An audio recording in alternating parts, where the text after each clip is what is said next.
What is up, guys? Zach Ginn here, Rick Ginn here. and welcome to the 7 Deals in 7 Days Challenge. And this is going to be basically a virtual live event, if you will. Basically, this is going to be if you were to go pay your guru $8,000 for one of those hibby-jibby seminars. We sit down and we do a complete event on exactly 2024, how to actually become the best wholesaler ever.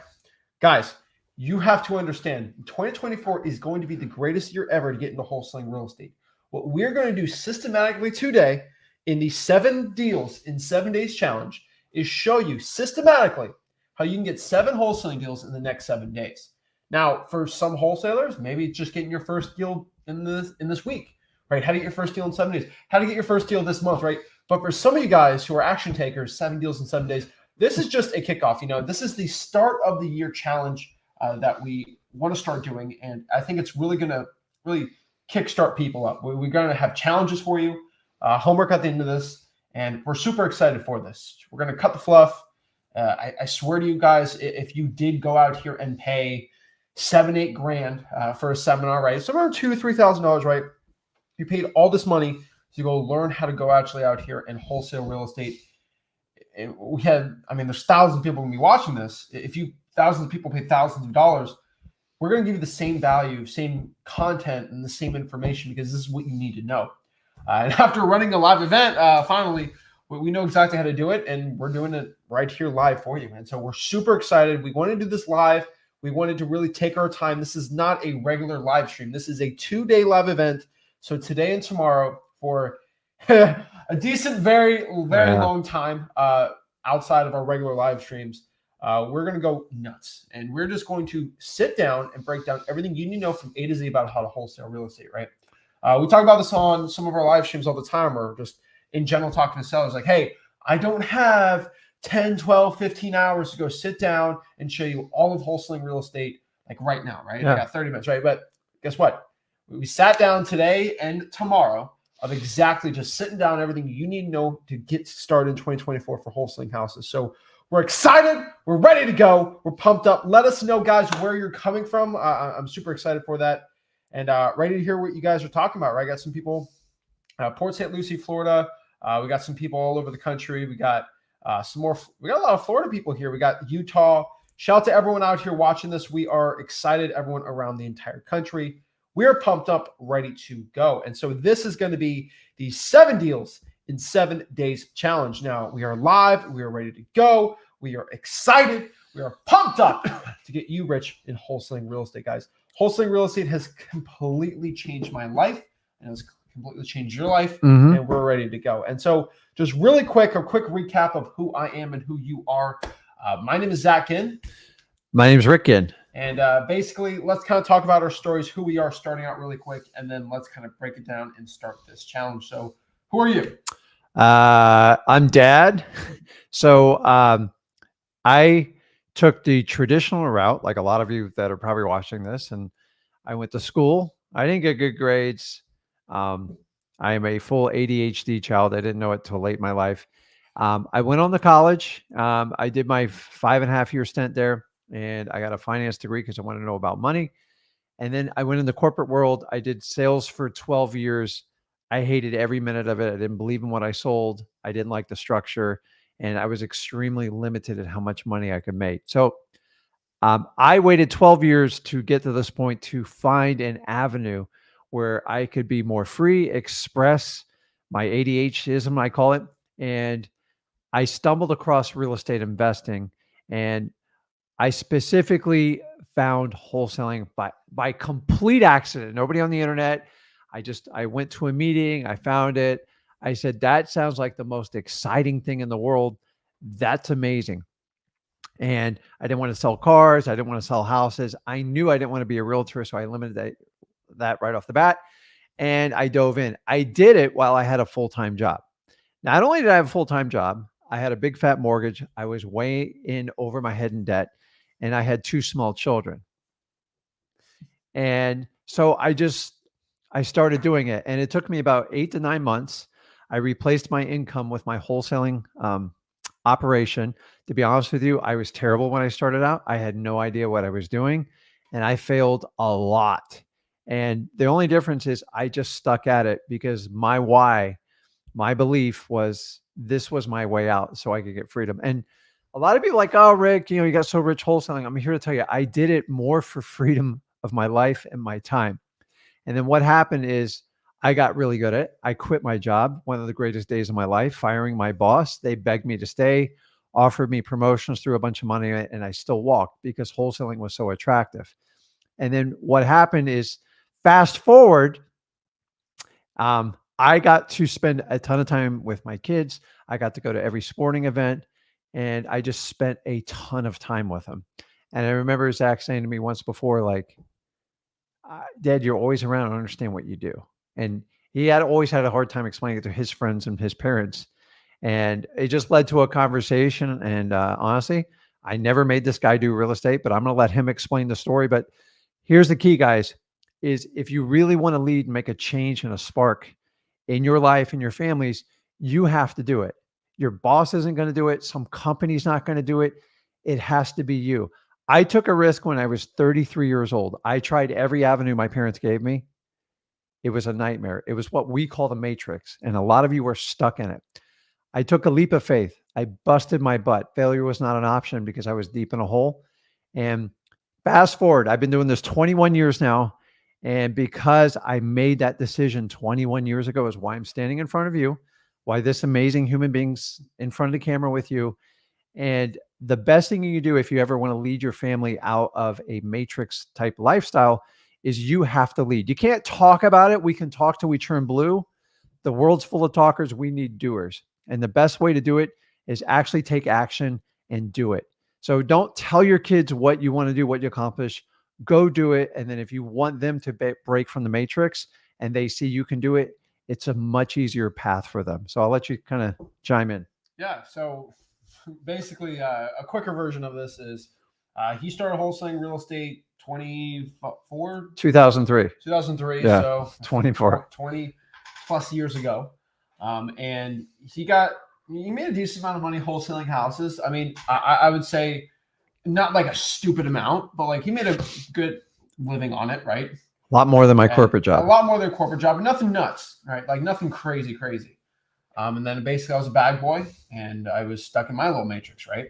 And I never really got into real estate. I always said I was going to real estate, never really did anything with it. And then eventually I saw a check on his desk and I was like, whoa, what is that? I should make that. I'm making $8.25 an hour. It was $8 an hour now, $8.25 an hour because they changed minimum wage in Florida back then. And I decided to go into wholesaling real estate. And basically I asked you, what do I do? And you basically said, if you want to learn it hard enough, you'll go do it. And I was like, oh, so he's not going to help me. Great. So I went on YouTube and I searched wholesaling real estate, and every wholesaling real estate YouTube video in 2016, swear to you, look it up, were 4-minute videos. Yep. There wasn't much. Wholesaling, find a motivated seller. This is what a motivated seller is. Oh, you want to know actually what to say to the seller? Oh, please join the webinar below. And it was all sales. Like there's no one teaching anything good about wholesaling. Like there's no really information out there. And I said, okay, well, YouTube's not going to help me out. When your library, there's some real estate books that taught about wholesaling. And I found out the only thing I could do is bandit signs. It was an old school method. It was the only one in that book. And I basically said, okay, well, guess we got to do it. And that's what I did. Put bandit signs out myself outside my high school wrestling tournaments. Made $20,000 my first deal in high school at 17 years old. Eventually made $100K just kind of solo by myself in high school. Went to college. Learned how to cold call because I was in the dorm room and I wasn't really that good at. There's no bandit signs locally where I was at that I was doing well. Then I came back and you're like, wow, Zach's doing pretty well. Why don't we partner up? And basically that's when we exploded our business because he was doing old school marketing tactics. I was kind of doing this new cold calling thing. We mashed together. And he added direct mail in the business. I added cold calling together. Then I added some SMS and crazy things. And we went from making 6 figures kind of separately to 7 figures insanely scaling up from there. And basically 7 years later, when I first started wholesaling, we make millions of dollars wholesaling real estate locally and virtually. Yeah, that's pretty much our story. I started YouTube 4 years ago, just showing, hey, I'm 19, I'm making $50,000 on a wholesaling deal. Look at me. and just kind of documented my journey, and eventually to the point now where I was like, hey, I was telling you, when I started out, no one taught wholesaling for free. I went on YouTube, I had no It's help. a nightmare. And I was thinking, like, what? It's unfair because I had a dad who's really good at wholesaling. He kind of showed me the way. Like, that's really bad. Like, that's unfair. Like, that sucks, right? Because, like, what if you're broke, right? You're living, let's say, like, I see this all the time because in bad areas, we wholesale, and like, there's slums, there's really rough project areas, right? What if you need to get out of that situation? I know wholesaling real estate is the only way. You got no money at all. You can produce 20 grand in a month legally, okay? And you can help your family on a bad situation, retirement, all these things. But the problem is the knowledge is hoarded like gold. And it's just like, it's behind these gurus and these $20,000 paywalls. And I was like, man, like, I want to help that out, because wholesaling really changed the trajectory of my life and your life. Why don't we just give our best stuff for free? And you said no. He said no. So let me clarify this story. So first of all, I fully admit I have ADHD. And honestly, if you have it, it is a superpower in wholesaling. Outside of it's a little bit rough, but I actually did some marketing products, 2012, like early in type that. And honestly, they sold like wildfires, and everybody got mad at me because I made the products really cheap, well under $100. I did one at $47, well surpassed anything I did. But the problem is I would not commit to do like the coaching circuit because honestly, I had a bad taste in my mouth. I didn't like that everybody wanted 10 to 20 grand to kind of learn this basic thing. I go, it's so simple. So I wound up teaching him. You ever teach your kid something? It's not the easiest thing in the world because I was not going to put a golden spoon in his mouth. I made him do everything. I made him do the work. Mm-hmm. And what I did is when you teach other people, you learn a lot. When you teach your kids, you learn even more. And what I did is I simplified the wholesaling process. I got rid of all the fluff, all the complication, all the murky waters, and said, listen, it's real simple. Here's what we're going to do. We're going to find someone that needs to sell their house. I'm going to teach you how to talk to them, and you're going to write a contract and move forward. And that's it. And by teaching him, the light bulb went off. Honestly, if I just tried to teach him the camera by myself, I would probably be all over the place. He's really good at organizing my thoughts. He goes, Dad, you got so much great knowledge up in your head. And this is where we are. So I couldn't ask for a better business partner. Plus, we do wholesaling together, and we talk to you guys and teach you it for free. Exactly. So coming back to our point here, he went in like, why are you getting it all for free? And so I was like, well, because no one, basically I learned for free. I'm going to be kind of their dad, I'm going to be their Rick Ginn. And that's what we did. We started teaching wholesaling for free. And 4 years later on YouTube, we got a lot of people following us. And we have a free wholesaling course. It's called freewholesaling.com. We have over pretty much 250,000 people in it actively. So it is the largest wholesaling course in the country by far.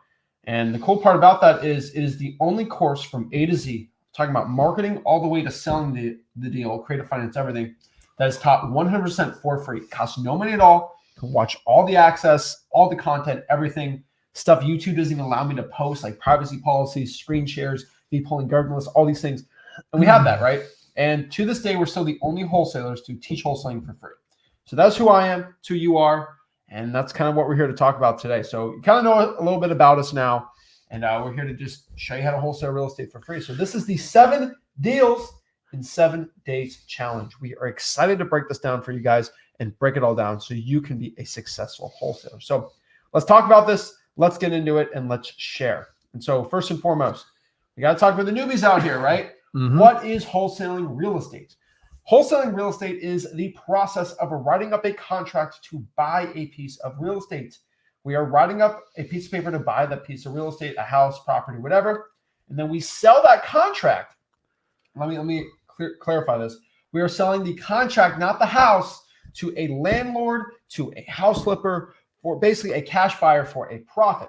So to make this a little easier, a little more simple, I find somebody who wants to sell their house. Let's say you want to sell your house for $100,000. Mm-hmm. I write up a piece of paper I agree to buy Rick Ginn's house for $100,000. You sign that. I will go find a landlord who, let's say, lives, in the same city, but he owns a rental property next door. I'm going to call the guy because I called the Zillow for rents or something. Like, hey, are you looking to buy more rentals? Yeah, of course I am. He's got a lot of money. He's a rich landlord. Well, do you want to buy the one next door? I'll give it to you for 110,000. What, really? On the market, I have to buy these things for 140. Of course I'll buy it. Okay, well, here is a little thing called an assignment of contract. I'm basically just selling this piece of paper. I have it for 100. I'm gonna give it to you for 110. You just pay me $10,000 for it. So just a $10,000 finder's fee for finding this deal that's way under discount that I'm gonna make a ton of money on. Deal. And then in 30 days, you close, you sign the assignment of contract, and you make $10,000 just as a finder's fee. And for every guru, shmuru, bluru, whatever you want to call it, that's a wholesale, like it's illegal. I don't care. Wholesaling real estate is legal in all 50 states. Let me make this very, very clear. In all 50 states in the United States of America, wholesaling real estate is legal. Some people, in Philadelphia, it's illegal. No. Philadelphia has an intent law. Arizona has these are all laws, but the act of wholesaling a house is completely legal. The only one's Illinois where you need a license. I'll fight anyone on this. Oh, in Oklahoma and Nebraska, that's a stupid law. It's actually about how you market the contract. And the act of wholesaling is still legal. We show you at wholesaling.com the legalities of everything. But just go through the course. We'll show you how to do it. But it's legal in all 50 states. Do not stress out.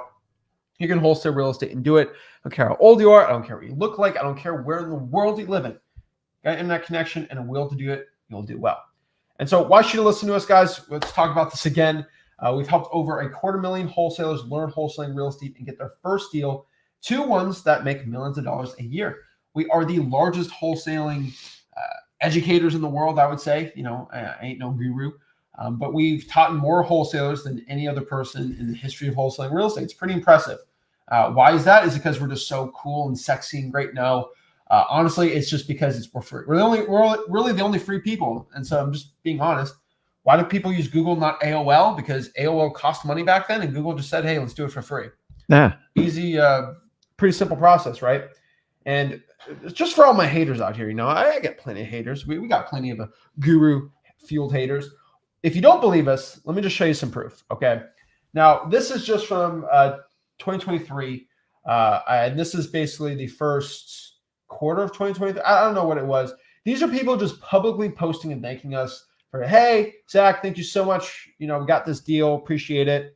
You go to flipwithrick.com. It's all in there. But these are all people who individually have done deals from us. Have we called any of them and say, please give me a testimonial, or try to trap a newbie in a corner, go, listen, you get this deal, you've got to rave about us. And I got to tell you, that was my experience when I worked with gurus. Like, you got to give us a testimonial. Now I'm like, I haven't even, I did a deal. I need to do more. And I'm here to tell you, all our testimonials they're free. They're organic, and people put them up there because they actually got help and they figured out how to do it. And so many times you guys see these testimonials that are just wild childs. So exactly. And so we've helped a lot of people out. If you don't believe us, we even have videos where people will break down step by step what they did. So a lot of you guys will go back and be like, oh, those checks are fake or whatever, Photoshop. Well, I sat down and I asked these people, send me the HUDs and share exactly your entire story and what you did. So I'll even show you for free what the people individually did to get that deal. And some of these people are insane, right? We got 70 grand his first month, Daryl, 50 gains, $50,000 in 6 months, 30K in 2 months, 72 grand in 5 months, right?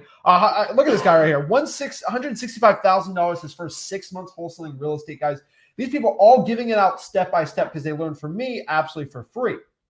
Insane, right? I mean, we got $50,000 first deal, 101,000, right? It's just unbelievable the amount of people we've helped. And I can go on and on forever about this, right? We just show the proof, we show the checks here, but we help so many people out, and we're here to help you out with this. So we are here for the 7 deals in 7 days challenge. This challenge is focused on the wholesaler looking to make the most amount of money possible in 2024. That is it. We want to really kick you off in 2024 with the best plan and strategy possible for success in wholesaling real estate. Now, we are going to give you our personal promise here, all right? We will give you this promise, okay, me and Rick. You will walk away today and tomorrow with this entire challenge with a plan of action. I will give you a promise. We will not be giving you a guru pitch fest. At the end of this video, it's not like, okay, well, here it is for $4,000. Wait, slash it to $2,000. No, slash that to $500. You can join our program, or we'll show you this, and it's $3,000 every single month, and then you go on a boat and do it. No, okay. And yes, I will be completely transparent. We have Flip with Rick Plus, where obviously people can pay to get more of a one-on-one experience with us. But because of all the haters out there, we let everyone join that for free if you just send us a JV deal. The point of Flip with Rick Plus, and I'll be completely frank with you, is to promote people and actually get them to want to send us a JV deal every single year, because I want to do thousands of JV deals and do more deals than all the gurus combined. Love flexing on the haters.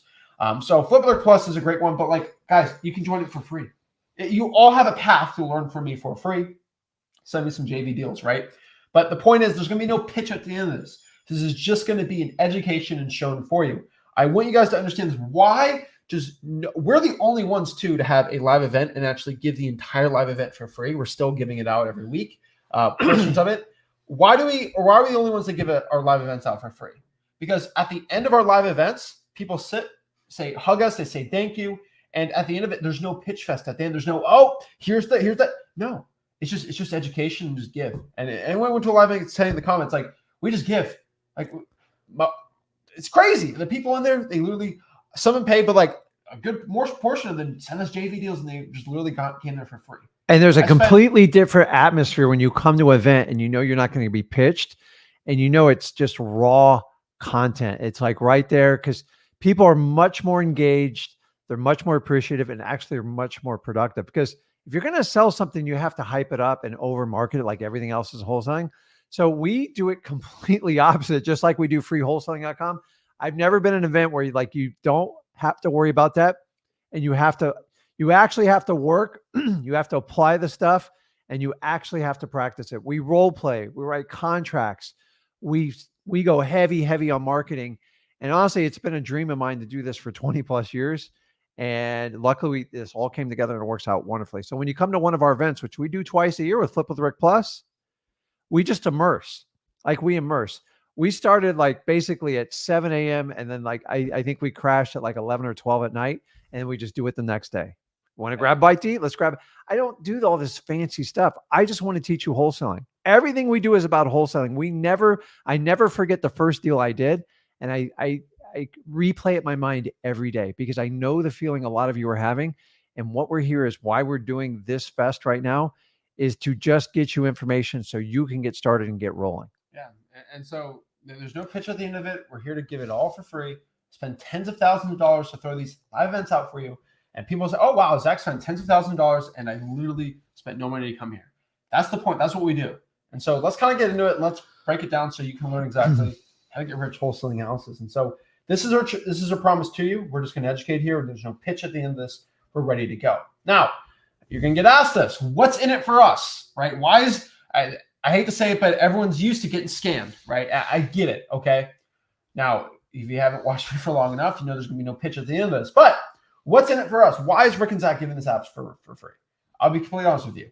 Money, okay? We're doing this for money. And, you know, a good portion of this is going to be for legacy, right? We want to be the person that helps people change their lives and everything. But we do a lot of this stuff because of money, right? Because honestly, I just not do this anymore, and I can just have freewholesaling.com and help people out. But we're doing it for money too. And what I mean by money, it's not taking money out of like getting credit cards out. It's just do more wholesaling deals, right? And so what I mean by this is we're not going to charge you a $7,000 program. We're going to give you a legacy and help the people out who have no money, no options to get into wholesaling real estate. We want to do over 1,000 wholesaling deals in 2024, hopefully 1,500 to 2,000. And the best way to do that is to educate people for free. You guys send me a JV deal at sellmypaper.com, and we make a ton of money. We are doing this for money to a point. And another reason is because when our influence grows by selling people out for free, right, by showing people how to wholesale for free, people know who I am. And it's not a guru type, like, oh, ego thing. But when I have a JV deal and it's in like, let's say, Killeen, Texas, I can go on my Facebook group, which has hundreds of thousands of people, and say, hey, who's got buyers in Killeen? And they want to do a deal with me. And they were like, wow. And I'll get 50 messages and I'll get the deal sold. And so having an influence and doing this stuff, it's for free, obviously. But to grow my influence means I can make more money on my wholesaling side. And so this is basically a play for me to become the best wholesaler in the entire history of wholesaling, the Michael Jordan of wholesaling, right? Because if I'm able to do, God willing in the future, 5, 6, 7, 8,000 wholesaling deals in a year, hopefully I want to grow that out really well. I think I can by the time I'm, your age, right? In my 40s, in my 40s and 50s, that's a lot of stinking money, right? And at that point, there'll be no wholesaler that will do as many deals as me. And it was all because I helped people out. And Tony Robbins says this, and we love Tony Robbins. He does some guru stuff, but we love Tony. He always said this, and this is completely true in anything in life. And I want you guys to truly, truly understand this in your heart. The more you give, the more you receive. And you cannot maliciously do it, though. And what I mean by that is, I'm not going to give $10 to a homeless man tonight and expect to get $100 back. And actually, the karma, I don't know, I ain't going to get no foo-foo woo-woo stuff, but every time you give $10 to a homeless person, you usually make $100 of just something, right? Yeah. Something good happens in your life. And I'm not getting personal stuff, but like whenever I've done something good and I don't break it, I'm not a guru. This is what gurus do. They have $100 to a homeless man. Say, here you go, homeless man. Here's $100. And they put it on social media. Yeah. But what I mean by this is the more free stuff I give, and the guy that makes $165,000 in 6 months and changes his family life, that comes back to me. And I probably get $300,000 just in my net of just helping one person like that. And so why do I help you guys out and help people make tens of millions of dollars for free that you've never gotten without us? Because it's going to come back to us to make us more money, but we're not doing it for that. But we do know the more people we help, the more money we make. And so it's kind of worth our time to do it, right? Yeah. I mean, the more people I can help by, just with the free wholesaling, freewholesaling.com, the Flip with Rick Plus, the more money you guys make, I can get you freedom of your time, get you financially free, and then you can give back to the community. And that's what it's all about. And when we talk about like giving, I'm all about anybody that helps anybody out. But for God's sakes, just give from your heart and don't film it. Like that's called advertising. That's not giving. You just give when no cameras around. Remember, if you ever want to find out what a man or a woman's made, see how they act when nobody else is around, because that's the true character of what people are. So me and Zach thrive on authenticity. This is who we are. I don't change. I don't give you a pitch. All I am is a doer. This is what I do, and this is how I do it. Wholesaling is simple.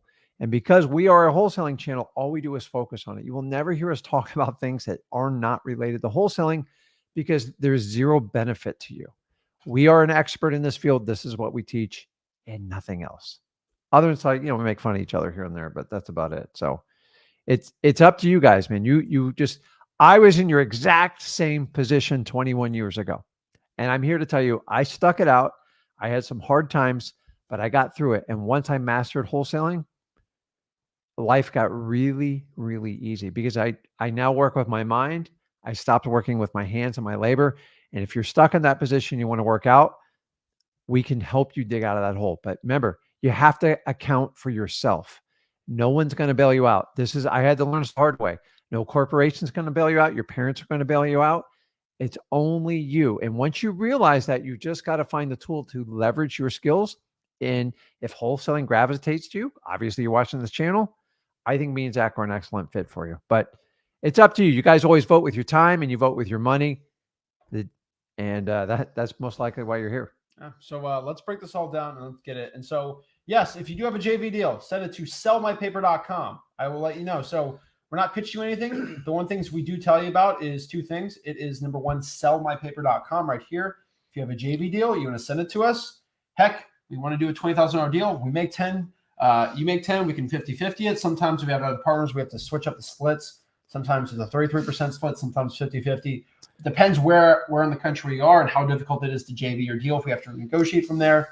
But if you want some splits and we can make tens of thousands of dollars for us sending you a JV deal, that's why we do it. Like if you send me a JV deal and I have someone on my team do all the work for me, I don't really have to do much, and I can make 10 grand basically you sending a deal in a day. Yeah. Why would I charge you $5 grand for a one-on-one coaching call once a week? Like stupid, right? I ain't no guru. So do that. Also, if you don't have a JV deal to send me because you don't have any leads, you got to learn how to wholesale. Go to freewholesaling.com. It's right there. And I promise you, that is the best course to learn wholesale. Hey, Zach, is there any cost with either one of these programs you just showed? No money at all. And so let's break this down and let's get into it and share exactly how to become the best wholesaler possible. So welcome to the challenge. So this is what's in it for us. Now, let's kind of break down the wholesaling process from start to finish. I've kind of used this chart a lot. And this chart does change sometimes, but it's pretty much what wholesaling real estate is, right? Marketing, locking up the deal, finding the buyer, the walkthrough, and then closing it. This is basically a 30-day process. Marketing is going to be the process of us finding that distressed property with basically whatever we want. We can call sellers, we can text them, we can do whatever we want. Day 7 through 14, this is going to be locking up the deal, basically calling the seller up, signing the agreements, buying the house, and taking pictures of it. And then basically we find the buyer, we find that end buyer, that rich landlord, house flipper to buy the agreement for you for a profit. Then we're going to do a walkthrough on the deal, right? We're going to walk the buyer through the property to see if they actually like it. If they do, they sign that assignment of contract. Then closing day, we get our check and we make our money. This is the wholesaling process. We find a distressed property. We put the property under contract. We find that rich landlord or house flipper. They go check out the house. They sign the assignment, and then boom, we close. Wholesaling real estate. This is a 5-step process. Simple. Whenever guru is going to really complicate this, it's really simple. It's a 5-step process. Now, what I personally found wholesaling real estate is just 3 parts. Okay. Wholesaling real estate can be separated into 3 simple parts. And if I'm going too fast, let me know. I can always slow it down. We got a lot of ground to cover here because I want to help you as much as possible. Wholesaling real estate is just 3 parts. Number 1, finding people who want to sell their house for cash. Marketing, right? People who want to sell their property. Number 2, negotiating and writing up a contract for a certain price. This is negotiations, all this stuff. This is what we call acquisitions, right? And so this is the second part. So we find people who want to sell the property, and we write up a contract at a certain price. That's acquisitions. And the last part is selling that contract to a rich landlord or house flipper for a finder's fee, basically dispositions. 3 steps, right? Simple. Yeah. And so it's that simple to do in wholesaling real estate. The first 3 parts. Now, if you have any questions about this, let us know. But that's really the 3 parts of wholesaling houses. Now, let's kind of talk about the first part here. This is finding sellers, right? Mm-hmm. And so let's talk about this. So there's 2 ways you can find a seller. And honestly, you have to start with step number 1. So you have to create what we call a marketing list. And that list is really, really simple. You need to get a list of prospects. So it's just a list. So nobody goes into wholesaling and just randomly starts knocking on doors. Listen, driving for dollars is probably the only exception. We'll go into that later in detail. But you need to create a list. How do I create that list? Simple. Don't overthink it. One of the easiest ways is what we do is we call pulling a government list. Why do you say government list? None of the gurus ever talk about this because they can't manipulate it to make a profit of it. The reason why I focus on government lists is rule number 1. This is how I made my first few deals. This is how I still make deals in 2024. Why? Because government list will point you in the direction of the most motivated sellers. And don't kid yourself. To get a great wholesale deal, you have to have some sort of motivation, either the house or the property, or in the perfect world, the seller needs to sell it real quick and the property's in really rough condition and you can move it. But either way, you have to have some sort of triggering event for them to even consider to take our offer. Why not? They'd put it on the market. So if you want to learn how to get all the list, and we'll go into deal, but we're going to help you out with today, is you can go to freewholesaling.com. I have everyone in grave detail in there. But I like government lists. Guys, wherever you see smoke, there's usually fire. Now, not every smoke plume is a fire. Sometimes it's like just a discharge from an old car or something like that. But let me ask you, if you were a firefighter, would you hunt and say nobody ever called and said there was a fire and you had a clear horizon? What would you look for? Would you look for the fire or the smoke? Mm-hmm. So you got to look for the smoke. The smoke are the government list. They work really, really well. Now, I'm here to tell you, just because they're free, don't kid yourself. You're going to have to earn these lists. What do I mean by that? You're going to get turned down a lot on these lists. Why? Because you're not the only person chasing them down. But if you have the fortitude, if you can overcome the resistance with persistence, you can get these leads. And I'm telling you guys, You have to deal with motivated sellers. One of the biggest challenges I see 21 years in doing wholesaling is the modern day wholesaler kind of forgot this, and they start chasing all these deals. And at some point, someone taught someone, just look for anybody selling a property. That's not wholesaling. It's not. You're going to drive yourself nuts by doing that. You've got to find motivated sellers. So the first act you have to do is you have to create a list. Now, one of the easiest ways, if you're like, Rick, I don't even know how to pull a list on any software, I'll give you the easiest way. Driving for dollars. Just hop in your car and go look for rough houses. They actually have courses on this. I don't know why. I'm going to give you a 1-minute crash course on it. Look for people that got high landscaping, boarded up windows, tarps on roof. The property looks like crap or it looks like vacant. Put it on your list and go out there and get it. That's the easiest way to start. Wholesaling.com, we went in the car. We have a whole video on it. We went in the car. We're like, all right, let's give 30 minutes. Let's see what we do. Yeah. Just easy. Like it's just so like everything we talk about again is that it's at wholesaling.com. But Zach, can you sit down and tell me what parts of driving for dollars and that we did a full video we put in wholesaling.com of literally me driving in a car showing you, okay, this house is this issue, this is why I chose it, right?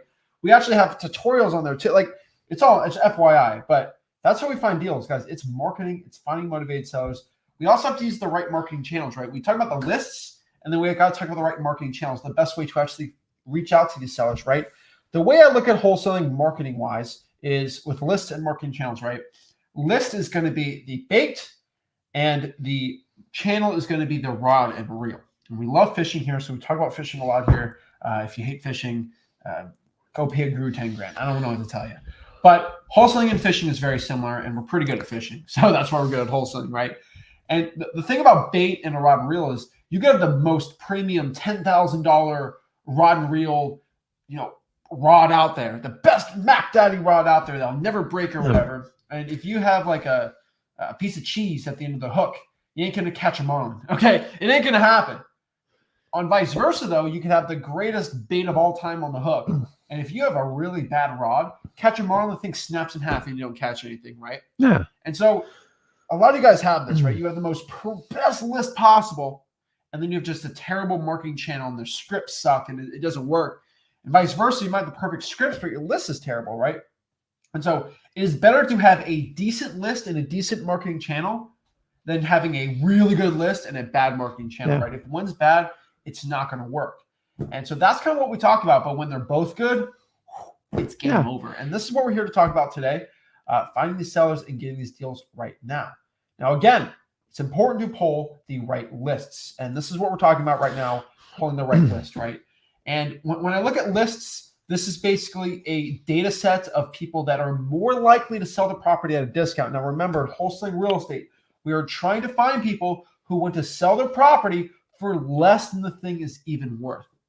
Yeah. Crazy, right? Yeah. And why would people do that, Zach? They want to do it because they just want to get rid of it, right? Ever think of trading in your car?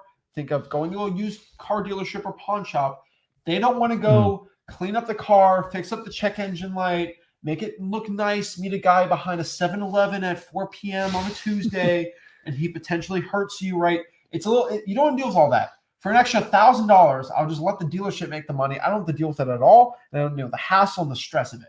So speed, convenience, and easy. And the one thing a lot of people overlook why people want to sell to a wholesaler, like people want their dignity and pride, but sometimes they sell some really challenging houses and they don't want to be judged because a lot of realtors, let's face it, oh my God, look at this house. How am I going to sell it? So speed, convenience, and most importantly, in my opinion, dignity. Because if you do what you say you're going to do and you help them solve their problem, and they don't want people constantly looking at their house, judging them, financing contingency. This is the reason people will sell you a house on a discount. And everybody watching this, you all either been in a house that's got issues or somebody in a house that has an issue. Guys, wholesaling does not stop with strangers. I've helped out friends. I've helped out families. Everybody is associated with real estate. So one of the techniques we teach you is just even start with your circle of influence. Once people know what you're doing, all of a sudden you start gravitating. Like, pick a color out. Like if you're looking for something red, you can't find it. Once you think about it, it's there. Same thing with wholesaling. Most of you haven't thought about it. You're just getting started. So once you get into it, you're going to notice everything. You're going to notice every house that's out of order. That's why you want to be a wholesaler and help people out of these situations. Exactly. And so These are the three lists. So list you can get from the government, list you can actually pay a software for, and then list you can earn. So government lists are lists you get from the courthouse, you can get from any government source that we teach at wholesaling.com. These can be really anything, right? Code violations, water shutoffs, fire damaged properties, right? Heck, you knew the arrest records. Like these are so many lists that and there's probably, I think, 20, 25 different type of government lists. And they're pretty easy to pull if you know what you're doing. And we teach in wholesaling.com how to do this. You also use a paid list, basically using a software, which we show. And then there's earned lists, basically lists that you can actually go out here and earn yourself. Drawing for dollars. Heck, there is reverse drawing for dollars, door knocking, all these things that you just can't pay a software or get from the government. You actually have to earn it yourself. Those are really good too. And so those are the right lists to be pulling to actually find good wholesaling deals. Now, what are the top marketing channels? Now, there are a lot of marketing channels out here that we can use with the right list. Personally, these are going to be the 5 that I recommend probably the most out of all the other ones, right? This is going to be cold calling, basically calling sellers up, seeing if they want to sell the property. I promise you it's not as scary as you think, all right? There is SMS text blasting, just texting sellers out, oh, Zach, but the regulations and blah, blah, blah. You don't have to go pay a software. Now, I do highly recommend smszach.com for paying a software to do it, but you don't have to do that. You can use your personal cell phone. You can use a free service like googlevoice.com and actually text these sellers out. It's incredible what you can actually do. You can actually text these sellers out. You can do, heck, thousands every single month without paying a dime with no regulations. You can use whatever script you want. Now, I teach you should be using AI to help make different scripts. Every text should be different. AI really does a lot of the effort for you here. Digital bandit signs. Again, no wholesaler talks about this. There are some gurus that charge $3,000, $4,000 to learn how to do this, but Rick's been doing this for, I believe, 14 years. But you can put bandit signs out digitally online, basically letting people know that you're looking to buy some houses for cash on Craigslist, their Facebook groups, right? There's so many ways we can do this. And then we can just put bandit signs out, right? There's We Buy Ugly Houses type signs. That's how I got my first 100K. Some markets really suck for it. Some aren't. Just know that FYI. And then one of our personal favorites, which is reverse drawing for dollar sticky notes. And what reverse drawing for dollar sticky notes are basically sticky notes. And we just write something like, hey, this is Zach. I had a quick question about your property. Please give me a call back. Now, I do that because it gets the most amount of people calling you back and contacting you back. And you get a lot of wholesaling deals by doing it. I promise you. It's insane. And you put the sticky notes on houses. People will call you back. It's like direct mail. And those are the top marketing channels I would say right now. Now, we didn't put direct mail in this because I don't think you guys should be, if you're a beginner, be spending money on direct mail. If you want, you can go to mailingmastery.com. We teach you how to do it, but I'm not the biggest direct mail fan for a beginner. Now, what I personally found about marketing, marketing is always going to come down to some factors, but marketing is a volume and consistency game. The person that can market for the longest period of time consistently and not stop is going to help you out the most. And the one thing that I've always found with marketing, right, is it's like driving a car. You can't get from LA to New York City with 1 gallon of gas. And what I mean by that is you should have some decent expectations. And what I mean by that is a lot of you guys sometimes have a volume problem and you don't understand this. And what I mean by this is if you're in LA right now and you want to drive to New York City and you put 2 gallons of gas in your truck, and you're stuck in the desert because you're like, how did I not get to New York City on 2 gallons of gas? Oh, I don't know, because you have 30 miles in the gallon and you went 60 miles and you ran out of gas. And a lot of guys will cry to me, Zach, how do I get to New York to LA with only 1 gallon of gas? It's like, what? Like, I guess you could walk if you really want to, right?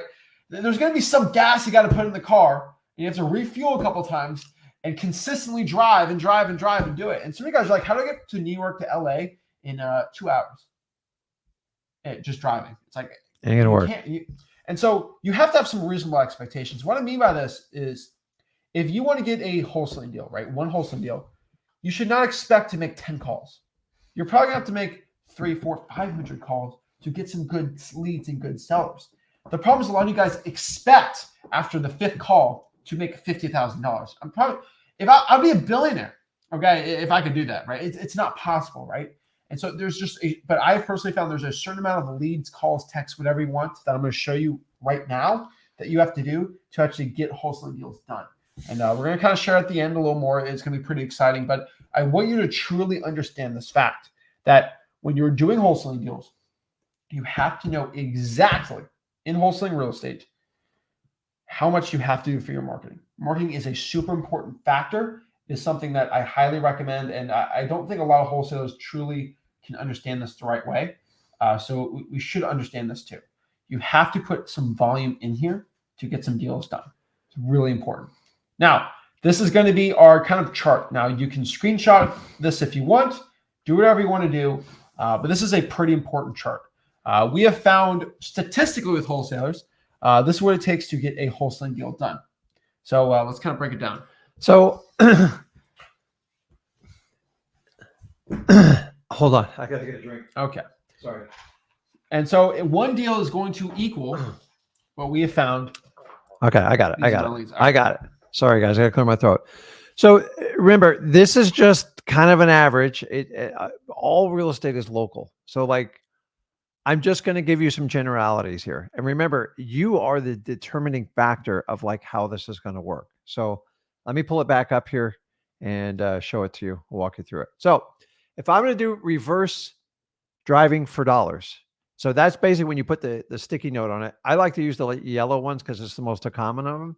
And so the biggest question is like, Rick, how many do I have to do to get a deal? On average, you're going to have to apply at least 400 notes. It could be more, it could be less. I've done things where I've had people stick them on the doors 50, 60, and I've gotten a deal. But over time, the more you do it, the law of averages will typically work out. That would be 400. So can you go out and put 400 sticky notes on it? Anyone can do that. You got to go get the right list. To me, the best ones you can do, it's going to be code violations, pre-foreclosures. They're two of my favorite to go out there and do it because these are people that live in the homes. The second one is when we talk about a general contact list for a government list. These are the bigger, broader ranges on them. People are like, Rick, how many leads do I have to filter through before I get a lead? I'm going to tell you, this number is going to scare some of you, but it's the truth. And so many of you don't get the truth. You're going to have around 2,000 contacts just to get a contract. Why? Now, here's the really cool part. If you consistently do this on a month in, month out basis, these numbers start to compile because you get people in real estate, especially in wholesaling, it's all about timing. So the more contacts you make, the better. So if we're talking about what a contact is. Okay. And so a lot of people think, oh, I just have to hold 2,000 government leads on a good deal. No, 2,000 contacts. Contacts. What I mean by that is if I call 100 people, on average, I'm probably going to reach to about a third of them. And so that means you're going to get 33 contacts. A contact is a hello. All right. And so this is really important because everyone says, oh, I called 10,000 people, but how many of those people picked up the phone? Yeah. And so there's a big difference because like if 5,000 people picked up the phone versus only 10 people picked up the phone, oh, I boasted 10,000. It's really important. It's like the gym. You know, a lot of people think, oh, I worked out for 2 hours today at the gym versus the guy that only worked out for 30 minutes, but he went crazy. And the guy at 2 hours just on his phone the whole day on the treadmill, right? It's not about how many hours you spend or how many calls you do. It's how much actual work got done. It's all about the quality of the work too. It's quality, it's volume times consistency. It's not about consistency. It's not about volume. It's volume times consistency. This is the really important. So contacts are hellos. People actually reach out to from texting, whatever you want. About 2,000 would equal a government, a deal from a government list. Yeah. And keep in mind, guys, we're not paid by the hour. We're paid based on productivity. So the average person goes a corporate job 8 hours. They only work like two and a quarter hours, like the studies show. So just be efficient. It's not how many hours you work, it's how productive you are. So a lot of you go, I pulled a government list. I got 2,500 people. I didn't get anything. How many of those people did you actually contact? Let's do the math. You got to be honest with yourself. We got to get the truth to get results in wholesaling. The next one we talk about is a paid list. And a lot of people mess this one up. So on a paid list, this is one of the services you use like listrei.com. You pull it, super convenient. I love doing them this way. We like to use prop streaming, use batch. And then basically we pull. Now, I might have to get a list of 10,000. And how convenient that a lot of these services, you get up to 10,000 with your subscription. You're going to have to make 6,000 contacts. Why? These are the law of averages. Guys, I've been doing this a long time. Have the numbers ticked up? Yeah, but there's more people wholesaling. And with the advent of technology and multiple line dialers and stuff, you think it's going to go up, but it's all proportionate in the amount of work you do. Keep in mind, 6,000 is about the people you actually talk to. So if I had a list of 10,000 and maybe I connect with a third of them, that's going to be about 3,300, whatever it is. You got to keep going. So many of you guys are setting the bar so low, and you want to know why you're not hitting a deal. It's because you're manipulating the words you're using it. So when you talk to me and Zach, and we do one-on-ones all the time, we've been doing them for years, I say, how many, tell me what your plan is. I go, well, I have a list of 10,000. Of those 10,000, how many people did you reach out? Well, I've gotten like 200 of them. Dude, no wonder you haven't gotten the deal. You've got to make these numbers work. You're the person that has to push it through. So when you get a paid list, think about it. You have to go contact, so you have to shoot bigger. Remember, the two biggest cures in wholesaling are tons of leads, quality leads, and a ton of action. If you can do those two things, I can teach anybody wholesaling. But if you whine and cry and you manipulate how you're going to use the definition of stuff, I can't help you, because those are excuses. You can either make an excuse or you can take an action. You can't do both. I agree. And so that's government list. So basically paid list, government list. And then the last one is if you want to pay for the marketing, right? You send some postcards out, right? Yeah. So listen, I've been doing direct mail. I got into it early. Actually at the end of my first year in wholesaling, because somebody introduced it to me. It was brutally hard. I had no idea what I was doing. And honestly, it took me years to figure out. And I'm here to tell you today, in modern wholesaling area, I'm here to tell you, you've got to mail more. But the one plus you got to understand when you think about direct mail is these are inbound leads. Everyone's like, oh my God, it costs so much money. Nobody even reads the mail anymore. Guys, anyone who tells you direct mail doesn't work, it's just because they don't know how to work it themselves. You have to commit to 3 months minimum. I teach everybody that works with me that and Flip with Rick Plus on how to do this. I have a doctorate in this degree. I don't think very few people have mailed as much as I have. So on average, you are going to have to you're going to have a contact rate of basically 8,000. You have to send out 8,000 postcards. You're like, are you kidding me to get a deal? Listen, son, when you get better and you get skilled at it, the numbers go down. When I first did postcards, I was literally freaking out when I was sending out 400 and 500. Now, 10,000, no problem. Why? Because whatever investment I make in direct mail, once I have the skill sets, which we teach at freewholesaling.com, and I work with people at Flip with Rick Plus, if I spend $3,000 or $4,000 on postcards, I know I'm going to make a 3 to 5 times return minimum on average. So why do I say 3 months? Why? Because postcard, they're hit and miss, but over time leads build up. And once you develop a robust CRM, just a simple Podio, and you follow up on your task, remember, real estate's about timing. And once you do that, so say if you spent 8 or 9 grand on postcards, but you made 30. What if I told you could go to Vegas? I go, listen, if you spend 8 grand, you're going to get 30 grand back. Every one of you would take me up on that. That's all direct mail is. Most of you do it once, you quit, you freak out. And the biggest thing I have to teach people in direct mail is get over the expense. It's not an expense, it's an investment. But I don't want you starting out in direct mail. I always tell you, I need you to go out and find a deal. The best way is start with your free list, your government list, get a deal, get your first one under contract. And then people goes, what's the number to get started in direct mail? Get 5 deals under your belt, and I will show you how to blow up your real estate business. Why 5? I got to make sure you're going to cut it in wholesaling. And I'm talking to you.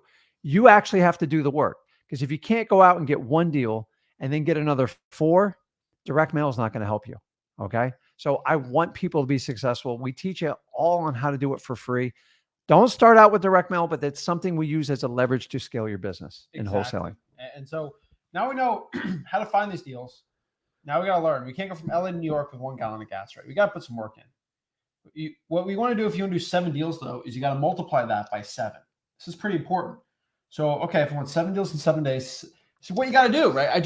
Guys, you want to go from New York to LA in 7 days, you have to drive this much and you have to put this much gas in. This is what the numbers look like. No guru is going to tell you this stuff.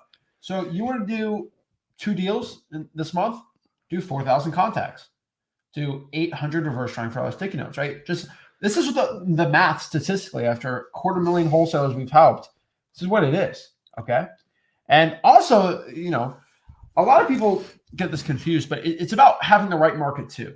And the real question here is, how do I pick a good market, right? Maybe you're in a good local market, but you have to learn a decent population and a decent median home price is going to be really important to see if you have a good wholesaling deal. What I've personally found, if other wholesalers are doing well, do it and don't reinvent the wheel. To find a good wholesaling real estate market, right, it really comes down to two factors. I have statistically found everywhere, okay? Two easy factors. If we can get the whiteboard here. Okay. Two simple, easy factors, all right? We're not going to complicate it. We're not going to make it crazier than it needs to be. Two simple factors. Let's switch. Okay, go. Let's switch real quick here. All right. Two simple factors. You can tell we're professional gurus at what we do. All right. So there's two simple factors. Forgive me. Terrible handwriting, all this stuff. Make sure they can read it. They'll read it fine. Okay. Two factors. If you want to find a good wholesaling real estate market, okay, we need a 100,000 population. Okay. We need one. If I look at a market, okay, so I look at let's say I look at the whole United States of America, right? So this is the whole United States, right? There's a market here, there's a market here, there's a market there. There's all markets everywhere, right? How do I figure out this market? Let's say this is where I live. How do I figure out if it's good or not? Does it have a 100,000 plus population for the county? Yes or no? So we'll do a little check mark, okay? Check, it does, okay? And then we got to look at the second thing. That's number one. And then number two is going to be the median home price. So what is the average home price on the property, right? And so all I have to do is, let's say we're doing Dallas, right? Dallas has a decent enough population.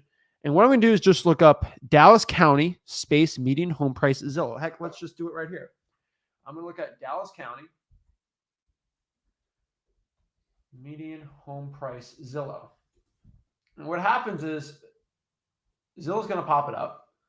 And it's going to show us right here. I share my screen. What the median home price is. And boom, the median home price is $304,000. So we got to learn. So my criteria is the property should, hopefully the median home price should be below 400 to 500,000. 304, is that below 400,000? Yes, it is. So is the median home price below 400K? Check. That means it is a good market. Now, if I did San Francisco, let's kind of do this again. If we're in San Francisco, California, right? It's got the population. So let's do this one, San Francisco, right? It's got the population, but the average home price is like 900 grand. So no, it does not meet the criteria for a good wholesaling market. FYI. So that's pretty much how you figure out if a market is going to be decent or not in wholesaling real estate. Pretty simple, right? And so that's how we figure it out. Guys, the bigger the population, the more robust your cash buyers are, the more demand for those homes in that area. And common sense. I mean, if you're at 95, it's not the end of the world, but like if you're at 22, it's most likely not going to work. But we're even getting questions like this from Brandon. Brandon, I'll talk slower. How big the county should be? $100,000. No, population. Or more. 100,000 or more for the county. That is it. How big should the county? It should not be smaller than 100,000 in the county. Did I stutter? No, right? I'm like Stanley from The Office. It doesn't matter the physical size. It doesn't matter. It could be millions of. I don't care. Detroit, it's got 600,000 people in the city. It does. That's a great wholesaling market. Yeah. And there's markets where there's 120,000 people in the county, and I do really well there too. The two criteria. No guru ever tell you about this. That's how we do it. And so, what I want to do, that's just how we find the right market, right? And now, what I want to do here is kind of break down kind of the more important parts, right? When I think of marketing and actually the people watching this, what they need to do right now to get their first deal, I truly believe that there are a couple marketing channels you should be doing. And so what we're going to do is kind of break down exactly some key important parts that you guys probably want to talk about. And this is number one. I want to do a full breakdown on trying for dollars, reverse trying for dollars, because I feel like the majority of new wholesalers need to do this. And I want to show you exactly how to actually find sellers' phone numbers. Because I think those are the two biggest problems we have. And so what we're going to do is we're going to have Matt here. He's going to talk with us here on exactly how to do it so we kind of learn how to do this the right way.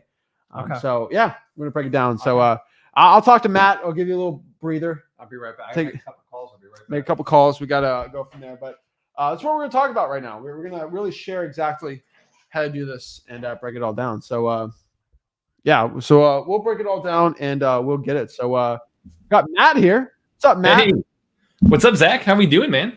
I'm doing good, man. So we're here to talk about probably the biggest the biggest way people starting out from watching our stuff get their first deal. And that is from Drying for Dollars. And the majority of them use dmzach.com to drive for dollars and find the phone numbers, right? And so we're here for you to talk about exactly what you have found, because, I mean, you've helped a lot of wholesalers get their first deal drying for dollars of exactly how you have done it, how people really with practically free skip tracing to the point, using 911 information basically on how to do it and get some wholesaling deals. And so let's talk about it. Let's do it. And first of all, love to see that you guys are coming on here, giving away just a ridiculous amount of value on this thing. Even when you're playing musical chairs over there, you and Rick are a great team. So, happy 2024 to everybody. Really, really excited to kick this off and just make this the best year you've ever had when it comes to real estate, whether it be you doing your first deal here or, you doing your next 10 deals and beyond. So really excited to break this down for you guys. Just a little bit of background, why we have any, just context on why we have any, ability to talk about this at a credible level. I know on our end, again, Matt Camp over here with Deal Machine. I work on partnerships over here. You may have seen me on here with Zach and Rick before, but our mission is to give everyone the power of real estate investing using technology, and really proud to say that we're the highest rated, most reviewed app out there to go do this and to go find off market deals. And we've had literally over 10,000 deals done by our customers doing exactly what we're going to teach you today. So that's what we're going to break down getting into this. I mean, we've had hundreds of YouTube videos on our YouTube interviewing people talking about like, here's exactly step-by-step what they did to go do deals. And between this tech and the breakdown that we give you, whether you're using Deal Machine or not, and then just all the free knowledge you're getting through this challenge and through freewholesaling.com and everything that Zach and Rick do, you guys are set up for a killer year. So that's the goal today, is really to help you guys understand, where do you find those, amazing discounted deals, those motivated sellers, right? And so I'll break down some best practices. I'll do it step by step. And then just a quick little teaser. If you guys stay on this, the whole thing, by the end of this, we're going to be doing a massive giveaway on our end too. So Zach, do you want to tease anything on that right now? Yeah, or do you at the end of today, we're going to give, first and foremost, this is a smaller one. We're just going to give away 50,000 skip traces, which is going to be pretty cool. I mean, I could probably give 1,000 skip traces to, people watching and just do a bunch of those. Yeah. But I think let's give out 50,000 skip traces for free for whoever wants this. We gave out 100,000 skip traces for 100,000 subscriber. And it's pretty exciting. So let's do 50,000 skip traces to one lucky person who's actually watching this live. You have to watch it on the Flip with Rick YouTube channel, though. And so we're going to look at the comments on there. And by the end of this, we'll give that out too. And then something else, right? You know what, Zach? I'll say on one end, the 50,000 skip traces, we'll throw in with that an entire year of Deal Machine free. So you're getting all Deal Machine Pro for that. So we'll give you all that for that one. And then two, we'll do that one person live is going to get that. If you're watching the replay, because I know a lot of people are going to be watching these replays and all of that, by the end of this, we'll call it a week from now. We'll call it a week from now. If anybody follows through and actually follows up on our, if they're just going to try out Deal Machine and do a free trial and say like, hey, let me check this out and try to put not this knowledge into practice. We're going to go through everybody who started that out, who tried this out in the last week, and do one more giveaway for you guys too. So we'll double it, man. We'll put in another 50,000 skip traces with another year free Deal Machine for the replay people too, if that works. A lot of people want that. A lot of people want those skip traces. So let's do it. We're excited. Perfect, man. So we've got a couple awesome giveaways we're doing throughout this whole thing. To kind of start us off, I know you got into talking about like, hey, step one is finding motivated sellers, right? Zach, do you want to maybe talk just a little bit about, on the Driving for Dollars side? I've been tuning in as you guys have been walking through this, but is there anything in terms of your kind of like, Driving for Dollars story you wanted to share as I get into this and really talk through exactly how to do this? Yeah. And so one thing I've always said, a lot of wholesalers and the majority of them watching this, they're getting their first deals from Driving for Dollars and reverse Driving for Dollars in these strategies. Because, we got a question here I thought was really interesting. He said, let's see, where is it? Let me try to pop it up. There's actually so many questions being asked, but let's see if I can find it here. it was a really cool question about basically, is drawing for dollars even worth it anymore? Let's see if I can find it really quick. Oh, here it is. Roland said, does drawing for dollars work in today's age of so much tech? And I think this was a really great question because drawing for dollars with the more tech and how anyone can pull a high equity list now, drawing for dollars actually matters even more. And what I mean by that is when every wholesaler and their mom can go pull a list and get all these basically high equity leads and vacants and basically all this type of list, and you got hundreds of thousands of wholesalers who just click a button and get a list. When you actually put your eyes on the prize, actually go in the car, look for the house, and that is probably not on a specific listarea.com, dmzac.com, zacdata.com type list, right? None of these softwares can pull it, right? Heck, I love dmzac.com, the list pulling you got, but there's some deals that are just, they're $30,000 deal that if I pull the high equity, it's just not on there. And it's not because the data sucks. It's just because it's hidden, right? And the only way to find it is by putting your eyes on the ugly house and actually putting sticky note on the door or putting them on your list and cold calling them. Easy, simple as that. And so with all the tech, everyone thinks you can kind of hands off everything. But no, right? It's like people thinking, oh, we have the internet now. No one has to work a manual wage job anymore, right? No, people got to lay the wires for the internet and all this stuff, right? No, with the more tech, it's actually more important to kind of go old school with the strategies because every wholesaler is just pulling the same lists. And unfortunately, with dmzac.com, skip tracing is basically free now. So it kind of sucks even more. So yeah, it's actually more important to reverse try for dollars and try for dollars now. Yep. Yeah. And I will say on the D4D side in general, I mean, I know, Zach, you talked about like, hey, you need a great list to go wholesale and you need a great marketing channel, right? And it's better to be doing, a good job of both rather than having one lack versus the other. When it comes to driving for dollars, like the reason is the best list out there is because it is your earned list. Like it is a list that only you have. You're finding those hidden deals. You're taking action and getting out there where when other people just won't put in that work, like you're going to stand out and go find those diamonds in the rough and land those deals that others aren't willing to put in the work to do. So you're going to find those sellers. You're going to find those motivated sellers, one, that are the most motivated in your market because they've got that rundown house. They've got a situation where they're dealing with a property, whether they don't want it anymore, they can't deal with it anymore, they can't list it. They've got like a major problem that you can bring a ton of value to the world by solving. And then secondly, like you're fine, and with that, like you're not a deal maker, you're a deal finder. You're finding people who want to sell the house that way. Secondly, you're finding people that are the least competitive leads out there because since they're hidden, they're not as easy to find. They're not ones that you have to go out and are going to show up on every list. Like it's not going to have a million people going after that property always. You're going to find those diamonds in the rough. So they're the best quality leads out there. The number one indicator of a motivated seller is the condition of the property, the physical condition. And then secondly, they're the least competitive leads out there because you're finding those properties that not everyone else is already talking to. So the goal when you're going through this, guys, just to begin with, I know Rick covered it briefly. Rick had mentioned like the front yard landscaping. That's a great one. You're looking for, again, like the tarp on the roof, the siding falling off, gutters in bad shape, broken boarded up windows, weeds growing through the concrete, window AC units, even things like that. I always use this example, and this is coming up actually here too. Our first hire got his first deal actually using Deal Machine, practicing what we preach when he was getting out there driving around and looking for houses and found it was like March and he found, Christmas lights up or, Halloween decorations up rather. So it's just like, okay, they're missing some major holidays. They don't care about the appearance of the property. There's just something off here. And being able to find those little things all the way through to the really drastic, clearly, the rundown house, right? All of that is going to be the number one indicator of finding motivated sellers. So look for that. I mean, and it can be as simple as literally, I know, Zach, you were going through the qualifications of what a good market looks like, right? It can be as simple as starting in your own backyard. Like, don't overthink it. If you fit those other parameters that Zach just went through, get out there and start driving. And whether it be you take different routes to work or driving around town or you're biking or you're running, like however you're getting out there and doing it, we're going to give you technology to be way more efficient and track those routes. But just being able to get out there and start, not put any more barriers in front of yourself, but just simply look for those signs, drive around, start building that list. I mean, you're putting yourself, you're leading with action. Like you're putting yourself in a great place to start this year. So I agree.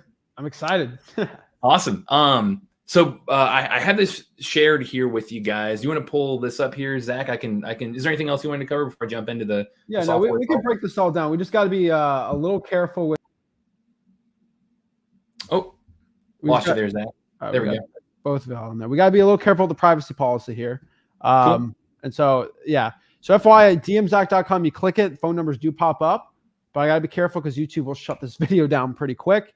Always, I'm recording everything, so if they do that, we can be fine on it. But just FYI. But yeah, let's break it all down. Yeah, perfect, man. So showing this off. Oh, can you hear me there, Zach? Here we go. We're getting there. Okay, perfect. You got me? Audio check. Sound good? Hopefully. Yeah, you're all set. You're all set. I got to show your face on it, so you don't worry about perfect. Oh, I got you. Okay, cool. Awesome. Thanks, guys. So going into this right here, I'll break down again step by step exactly what to do this so you don't have to overthink it. First and foremost, I know Zach was talking through setting goals, right? On like and Rick as well. Of he's got so much experience of between mail and sticky notes and the reverse D4D and all these different strategies in terms of marketing channel.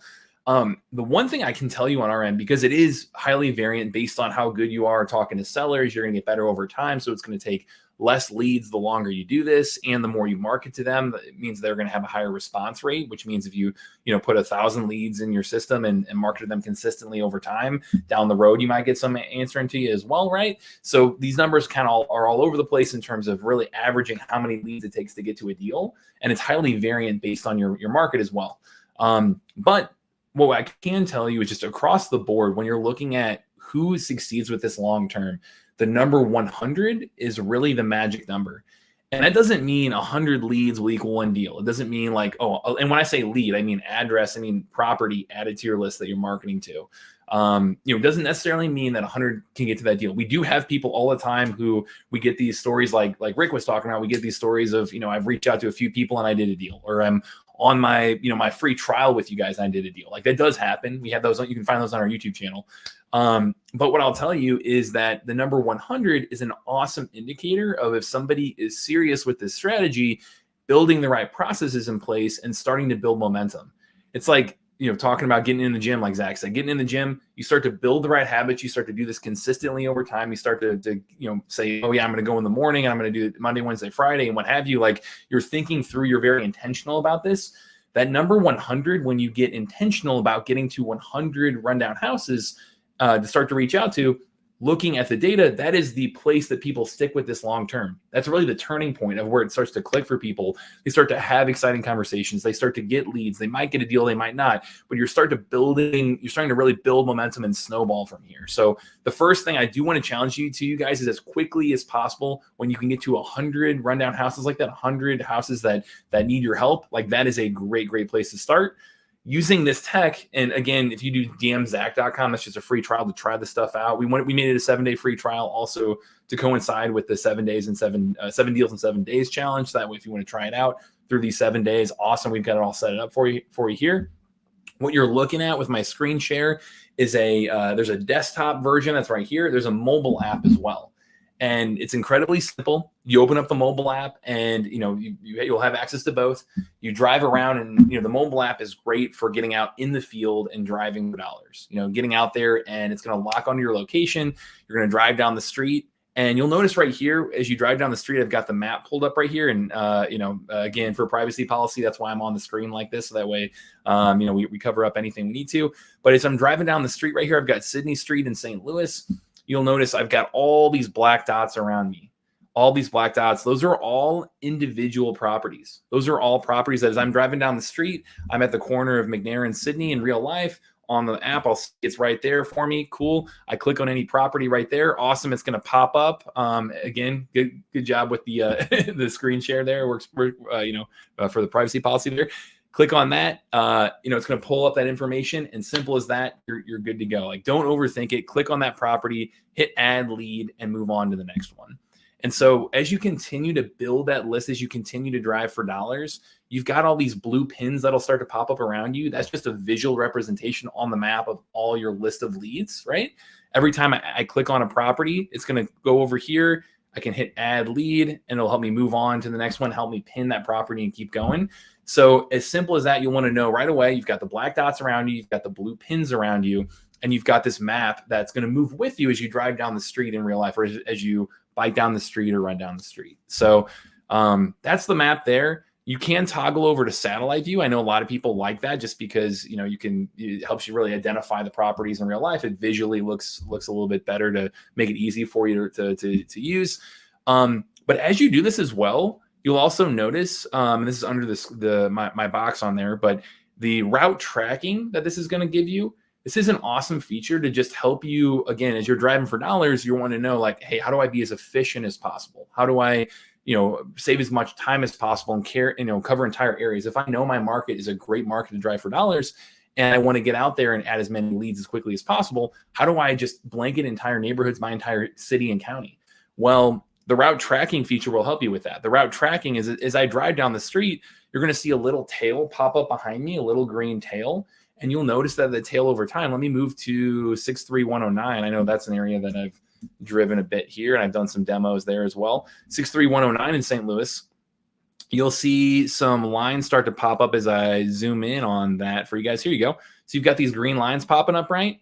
These green lines are all routes that I've driven within the last 6 months. And at 6 months, you'll see, hey, that turns yellow. That's, between 6 months and 12 months. After 12 months, you'll see this little segment right here. It must have been a demo I did, since it's a small route, that turns red after a year. So you can just visually look at the map really quickly and easily, continue to add leads, continue to drive around, look for those rundown houses, click on the property, hit add lead right inside the app, really simple and easy. Boom, now it's a blue pin rather.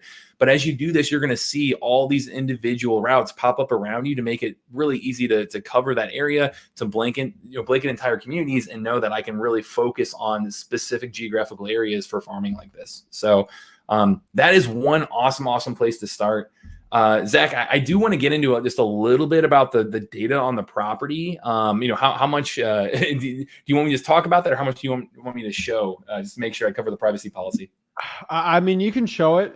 Just be careful with it. Obviously, if this ever gets taken down, I can always just show the recording of it. But yeah, no, you can show the data of it. Freewholesaling.com is the full thing. Yes. I just don't want this thing getting taken down. Obviously, absolutely. But you should be fine. Just you can pop out the phone numbers. It should cover it. So. Okay, we'll see how it goes. There we go. We're learn on the fly here.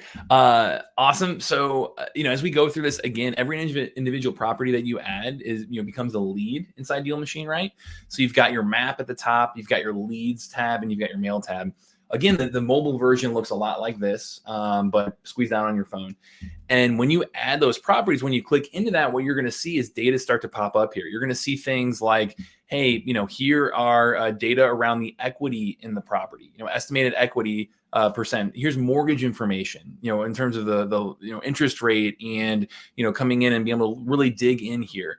You're going to see a lot of the data that's most important pop up right away, where it's just simple and easy to show immediately in terms of like property characteristics, things like square footage, year built, even individual things about the house will pop up right there.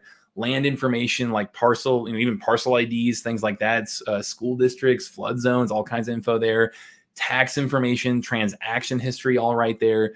And then even awesome kind of next level data. This is newer stuff we put in here is rehab and repair cost. It'll even come in here and say, well, hey, here's the average dollar per square foot it takes to repair a property in this area. Here's our general building condition code that we've got on this.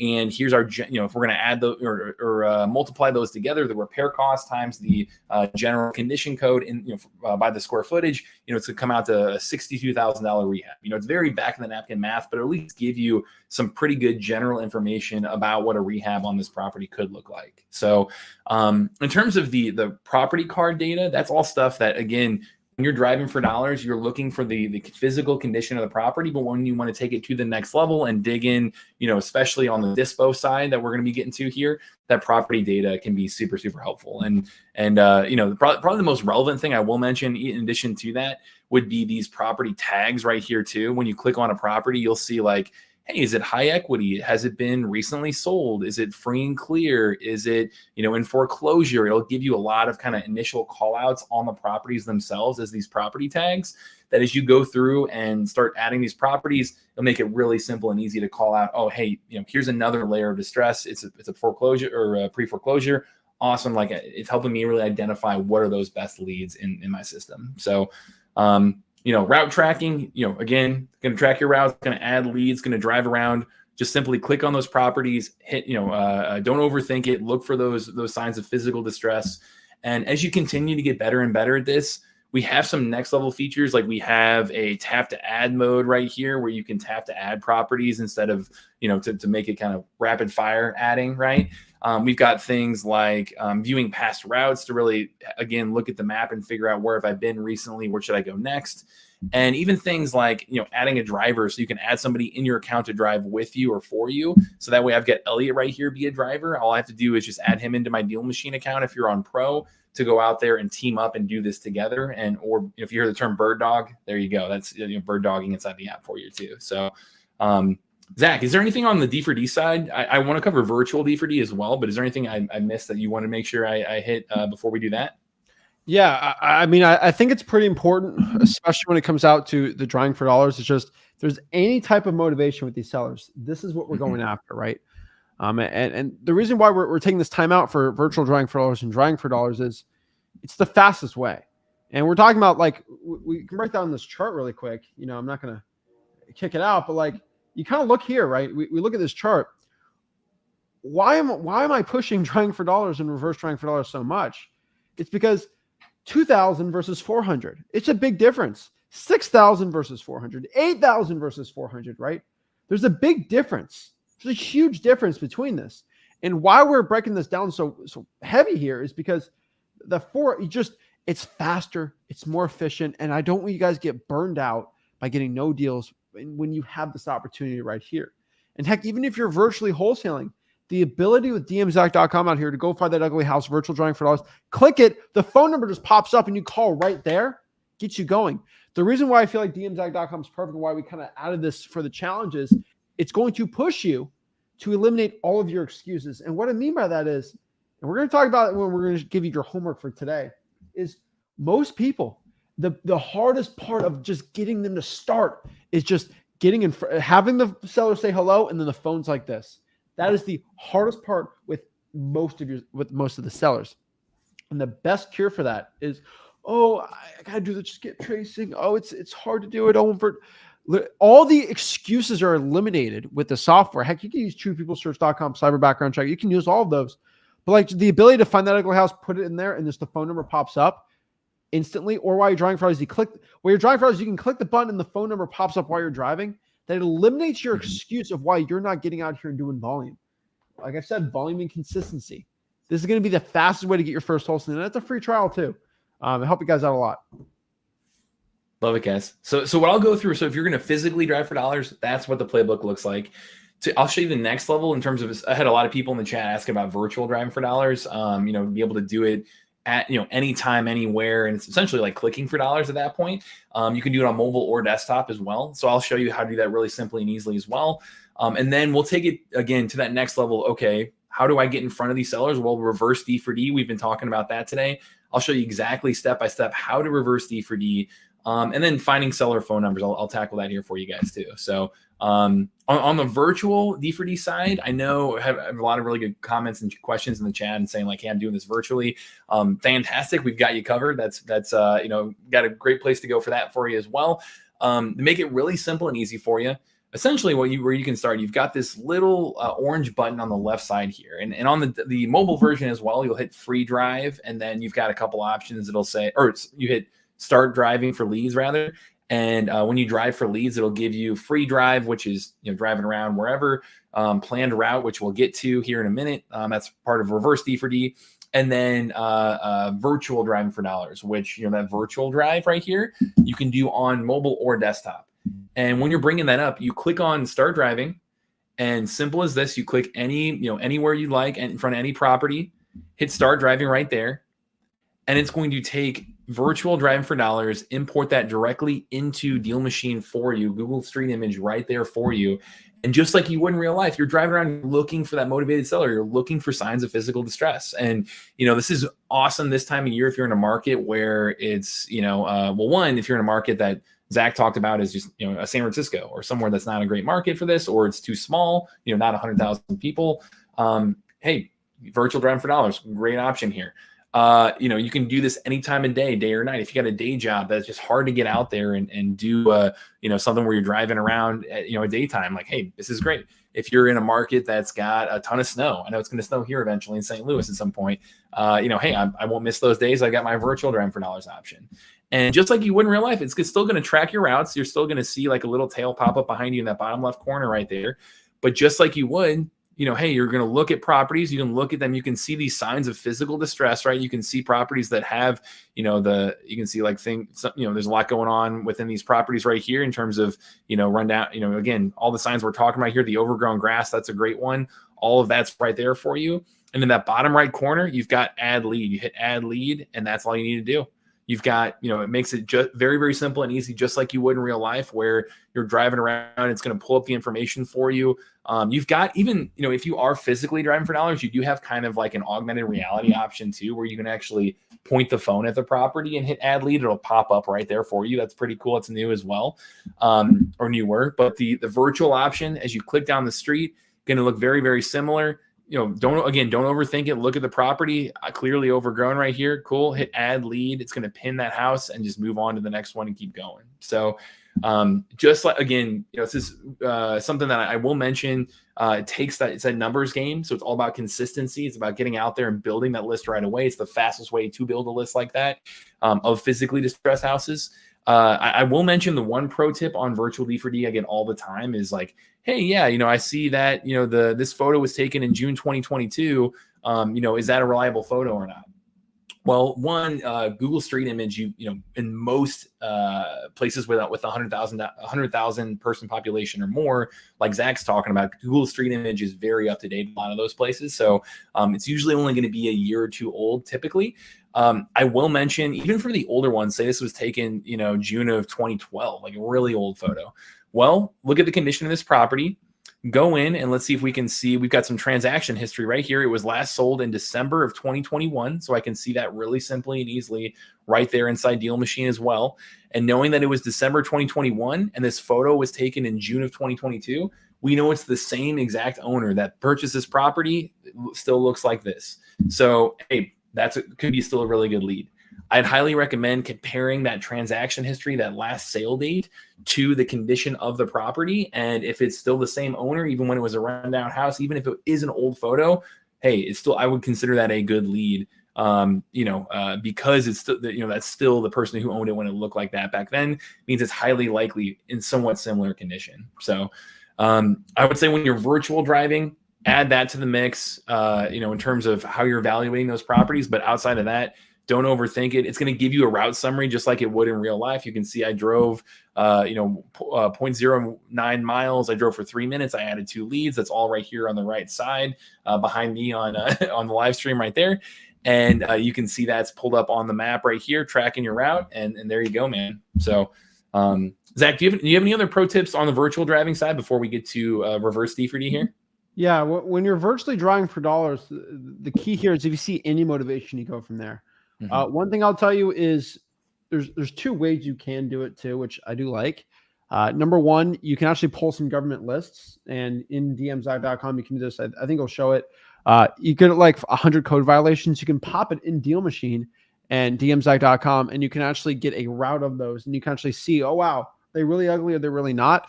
Heck, you just put the government list in there, import it, and then you can just get the skip traces too. That's another good part you can do. Yeah.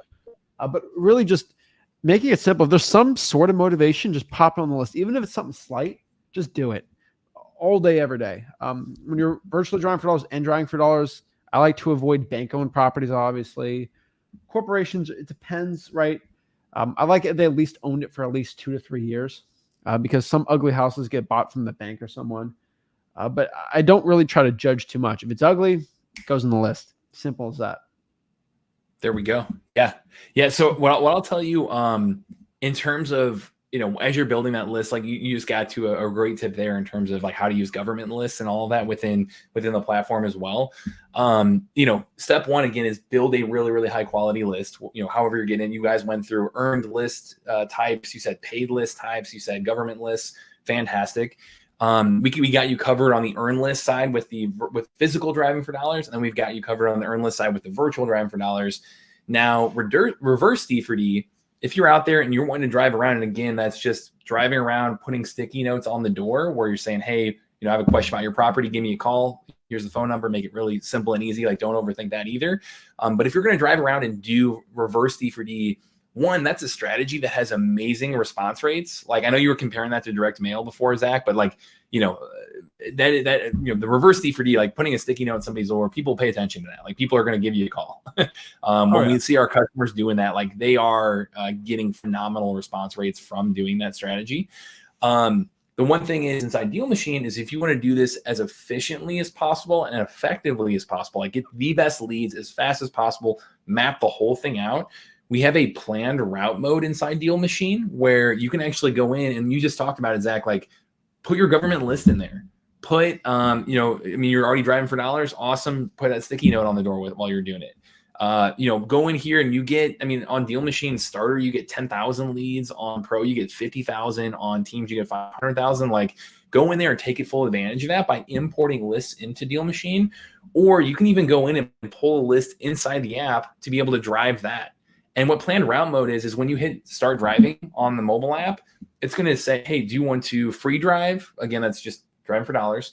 Do you want a virtual drive, or is what we showed you? Or do you want to do a planned route where that planned route will say, hey, select a list that you have in Deal Machine, and it's going to give you turn-by-turn navigation to every single one of those properties as fast as humanly possible. Like, it'll map it out for you. So whether you're importing lists, whether you're already doing D for D, I'll show you guys here really quick. If you go, Zach, if you want to pull up the map here one more time for them again. Yeah. I think I can show this off for you guys. You were going through a couple of great paid lists in addition to this. So if you're inside Deal Machine, you do have a paid list option as well. Like, this is really the new Deal Machine where we've upgraded our map, and that you've got this search bar on the top. You've got this properties bar on the bottom where it says hit build list on this bottom right corner right here. That's something where if you want to go in and you can put in any kind of property criteria, like on the house itself, you can put in seller criteria on their motivations itself. If you want to come away with a paid list, in addition to your driving for dollars earned list, in addition to the government list that Rick's talking about, you can go in here and do things and just say like, hey, yeah, go in and show me. Let's see if I can pull up St. Louis City. St. Louis City Mo. It's going to outline the entire city. So I can just click on that to begin with. And then I can just start filtering out and say like, hey, yeah, show me all of the pre-foreclosed properties inside city limits right here. Awesome pre-foreclosures. That is whittling it down right now. Seeing real time, 12 properties. Fantastic. I've got that right there. Build this confirm build. And then to reverse D for D that thing, you just hit drive this list inside the mobile app, and it's going to give you turn-by-turn navigation to go to all 12 of those right there. You've got that option for you. You can also go in and I want to make sure I give you guys as much value as possible. So a couple other quick lists that we see really, really great. You've got pre-foreclosure. Is another great one. This strategy. So if you go in and let's just do 63109, for example, I can go to my filters up top, click on more filters, type in tax delinquent and say, is it tax delinquent? Yes. Well, let's see. Oh, let me take off pre-foreclosures. There we go. We've got 390 properties that are tax delinquent in 63109. Hit build list, and then go reverse D for D that. Go in there and hit the planned route mode. It's going to give you turn-by-turn navigation to go to every single one of those properties. That's one example. Liens are another one. You can go in here and say like, hey, yeah, show me properties that, again, I clicked on the filters, and you can say, does it have an active lien? Click on yes, active lien. Now I'm down to, let's see here. We've got 1,172 properties inside these borders that have an active lien on it. fantastic. Hit build list. It takes literally 10 seconds to build that list, and then it's ready to go, ready to drive, ready for you to get out there and do that. And you can even get more targeted too. One last example here for you guys, Zach. You can do things like, hey, let me target like the downsizing cliff, the silver tsunami of people that are, getting ready to retire and maybe want to downsize their property. Well, I've got 63109 as an example. So I'll keep that pulled up. And you can go in here and say, well, hey, I'm going to look for property owners that are older. So, senior owned. So let's do contact age is greater than or equal to 65. And we have this demographic data you can tap into to be able to say like, hey, let me look at the owner age, so older age that owns the property. We'll call it free and clear. So that way, they've got 100% equity in it right here. And then we'll call it a living, a larger house. So we'll call it like square footage is bigger than living area square footage is bigger than 2,000. We'll call it that. And you can just start to layer in these things on top of each other where you've got older owner, free and clear property. They own the whole thing. They want to cash out. Living area is big. It's in this area. We've got 1,000 properties that fit that. Awesome. Pull that list, reverse D for D that list right there. Like you can get as minute and specific as that on the spot. You can get as broad as in just one area, or you can import a government list or go D for D. And you've got all these opportunities right here to take action right now today and get out there and reverse D for D for this stuff. So, Zach, is there anything on that side, like the paid list side, you wanted me to touch on? I know we're focused on D for D mostly here. Yeah, I mean, DMstock.com's got plenty of great like paid list stuff too. But I would say the majority of the wholesalers right now, we should be focused on the drawing for dollars, reverse drawing for dollars. Now you can just do the paid list. That's fine too. But I would say the majority of your success is going to come from drawing for dollars, reverse drawing for dollars right now, unless you got the means to do it, right? I think cold calling and texting these type of leads are going to be the best one outside of the sticky notes. And just stick to that one. But once we get these leads, we got to figure out how to get the phone numbers. Exactly. Yeah. So, and the reason why I bring up the paid list as well is because that's kind of the gateway into reverse D for D, guys. Like to reverse drive for dollars as fast as possible. If you have a list, a government list, a paid list like that, and then you just hit, again, planned route mode, drive that list, it's going to give you turn-by-turn navigation to get to all of those. So you can go out there and while you're reverse D for D'ing, like absolutely drive for dollars. And on top of that, like look for those rundown houses while you're out there driving around and putting sticky notes on the door. But to give you that best practices of what we see work over and over again, it's reverse D for D by driving a list and also drive for dollars while you're out there. Right. So awesome. Cool. So when we give you guys all that to start with, like Zach had talked about, that next step is, okay, now that I've got this, killer list of leads, really, really high quality, motivated list of leads, what do I do with them? Like, how do I actually reach out to them? How do I get contact info and, be able to call, text, email, reach out to them directly in a variety of ways? Well, like the data you need for that is already ready to go inside the machine. And that's something like, it's been awesome to announce this with you, Zach. I know this was something we recently really are trying to change the game in the industry. And, this is something I'm always curious on this. Put in the comments how much you're spending on skip tracing right now today. I would love to see that, see if anybody's out there and that we can really, really help. But the awesome thing with this is, Zach, again, you helped us announce this, but we're trying to kill skip tracing from that perspective. Like we want you to never have to pay for that again. We want you to get out there and every single deal machine account, every single DMZach.com account, it comes with those contact info already preloaded, ready to go. So you don't have to get nickeled and dimed. We have people in here. Let's see. We've got people in here. Skip tracing, even the skip tracing, like 3 cents a skip trace, that can be, the cheapest that you probably can find out there that's quality at all. Like our goal is to give you guys nothing else to pay for. Really about 10, 12 cents. If you're there you go. 10, 12 cents. Awesome. There you go. So being able to get out there and have it ready to go and save you the time because it's in the app right there for you, and just click on there and literally nickel and dime. Thanks, Matthew. Love it. To be able to click on it and be able to see that number right there to take action on. Like think of it like you would with Amazon Prime having free shipping all the time. Well, for any member, Deal Machine member, you get free unlimited contact info to reach out to these folks where if you click on any property inside the app, you'll be able to pull that up. And I'll try not to show the actual numbers themselves there, Zach, but you can click on any property and see like, hey, yeah, here is the individual associated contact with that person. You've got the 2 phone numbers right here. You've got an email address right here. Just selecting any property on my list and be able to dig in and see like, yeah, here, it's owned by an LLC who's owned by this person, likely owner. You can see even things like likely resident who's renting that individual property, things, both of those in there. And you've got phone numbers and email addresses to dig into right away. And demographic information as well. I know I mentioned this earlier of like, if you want to look at, even things like, digging into who this person is, do they own a portfolio, things like, is it a senior owner, tired landlord, all that type of stuff.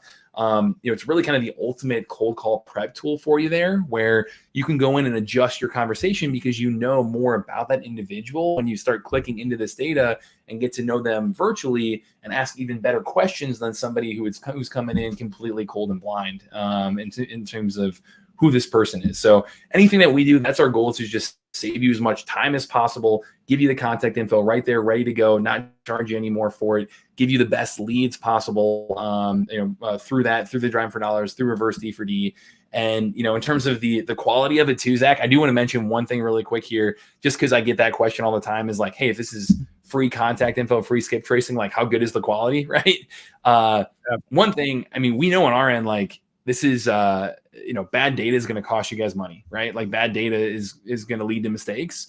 And so we spend a crazy amount on our end to be able to make this happen for people, where it is the same data that, 911 call centers are using, that, 90% of the caller ID in the US is using. Like a lot of the top banks, a lot of the top financial institutions, they're using this data. So it's something that we've upgraded our data, really try to make it as the best in the industry in terms of accuracy around all that. And, excited to kind of give away as many of these as possible too, man. So appreciate you bringing us on to be able to walk people through how to build that list, how to market to them, and just give them as much value as possible today through it. Yeah, of course. And, the reason why we gave out all the wholesaling real estate information for free, still you used to have to pay 15, 16, 17 cents to skip trace.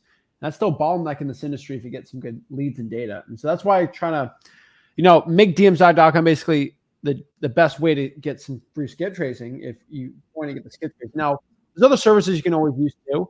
But I'm telling you, for the beginners out here, the people watching this, you want to get 20, 30, 40, 50,000 skip traces done like this instantly, and it's super, super cheap. It's DMZac.com. it's calculating it. It'll cost like a third of a penny per thing. It's half. It's something crazy. It's an insane amount. And so basically you have it, the app, you just literally get the skip traces with it. And I think it's probably going to force a lot of people's hands to give out skip tracing for free, which ultimately helps the people in wholesaling out. So I'm here to help out DMZac.com because they're trying to help out the wholesaling community by forcing everyone else to give out wholesaling information and the data for free. So pretty excited about that. Absolutely, man. Yeah. That's like you said, if you're on our starter plan, again, that's 10,000 leads that you get with that. So, if you're spending even 10 cents a skip trace, that's $1,000 in free value built into that right there for you. So we just want to give away as much as possible for you guys. I know on our end, in terms of the giveaways, there's 2 that I'll give you guys. One, for today, we're going through this. If you want to comment, Zach, is this cool if they comment, I want free skip tracing with DMZac.com? Is that the best way to do this giveaway? That works. Yeah, just awesome. Put that.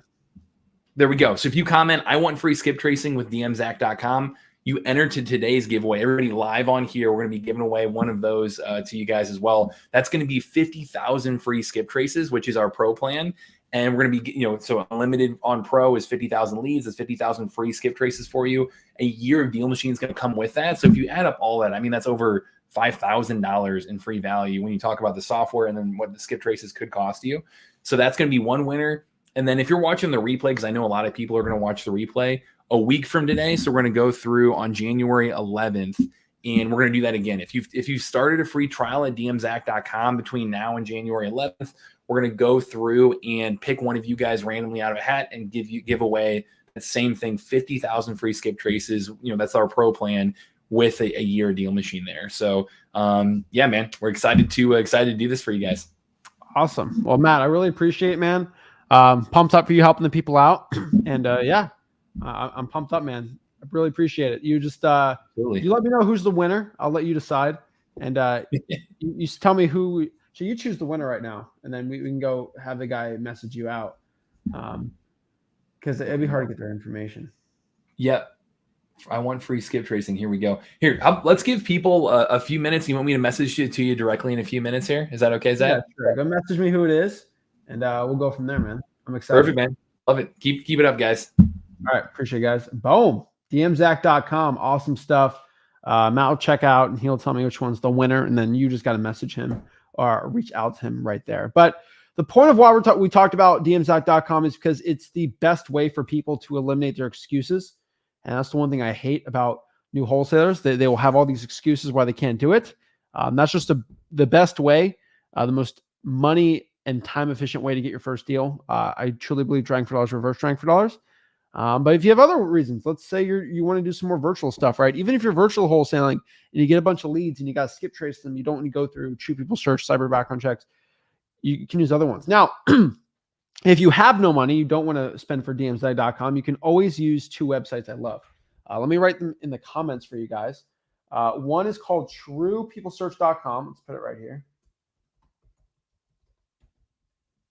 And so if you want to find someone's phone number, you have no money, there's a website. It's called truepeoplesearch.com, which is a really good one. And the other one's called cyberbackgroundchecks.com. I love cyberbackgroundchecks.com too if you got no money.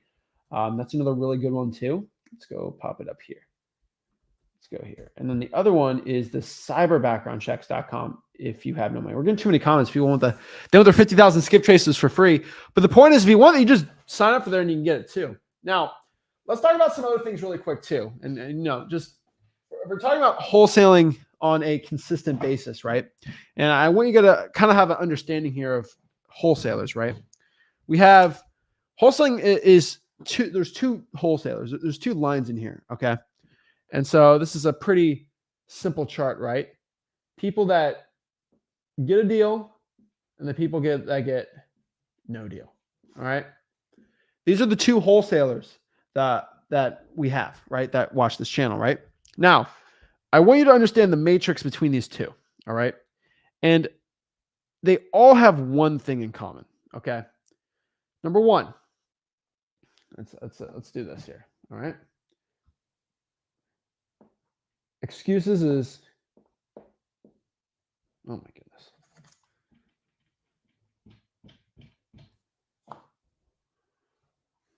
How do I write this? I'm just gonna.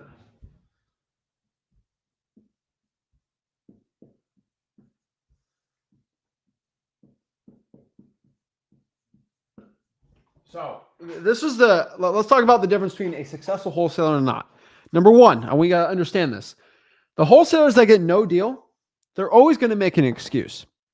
Oh, I just don't have the right mentor. I don't have the. If you want to be rich and successful, you cannot let an excuse get in front of you. An excuse is just going to be a roadblock. So if you are running around here trying to get to your goal, which is money, all right, we're walking to that goal. If I have a roadblock right here called an excuse, oh, I have an accent. I have this. I'm tired. I have a kid. You're never going to get to this money goal. When you have no, and you know what an excuse is? I want you to understand this. It is a cloud. It is a fugazi. It's a fake thing. It is a mentally created thing in your mind of why you can't become successful, right? And so what you got to do is eliminate the excuse. I have no money. TruePeopleSearch.com. I got no money. You can go out here and pull a government list. Oh, I got no money. TruePeopleSearch.com. You can Google Maps and do this, right? Oh, I got no money. You can actually go out here, and this is shocking, do a virtual market if you're in the wrong market, pull code violations, let's say Lake County, Florida, True People Search, and start calling these people up with Google Voice. Oh, I have no internet. You go to the library. Like there's nothing should stop you from getting to that cash, that money, what we're actually destined to get, right? And I don't care what you want, but that's number one. Excuses are made. When you make no excuse, and here's the problem. Excuses for a good wholesaler, they don't have excuses, right? Excuses aren't even a word. They don't say the word excuse. They say this. They say problem. And I want you to understand this. Problems, okay?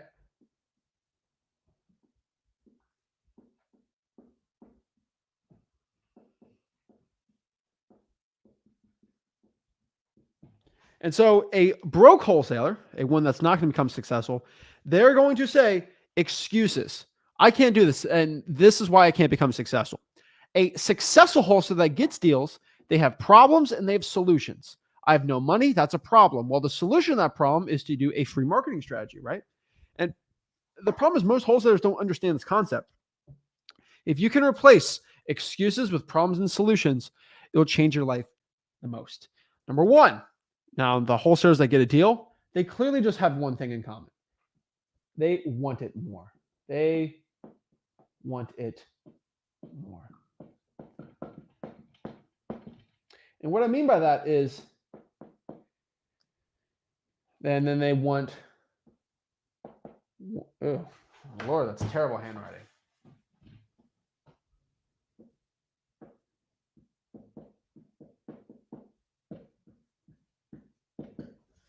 They want it less. And this is pretty simple stuff, but I think it's pretty important for us to understand this. When a wholesaler wants it more, they will beat their competition. They will get wholesaling deals.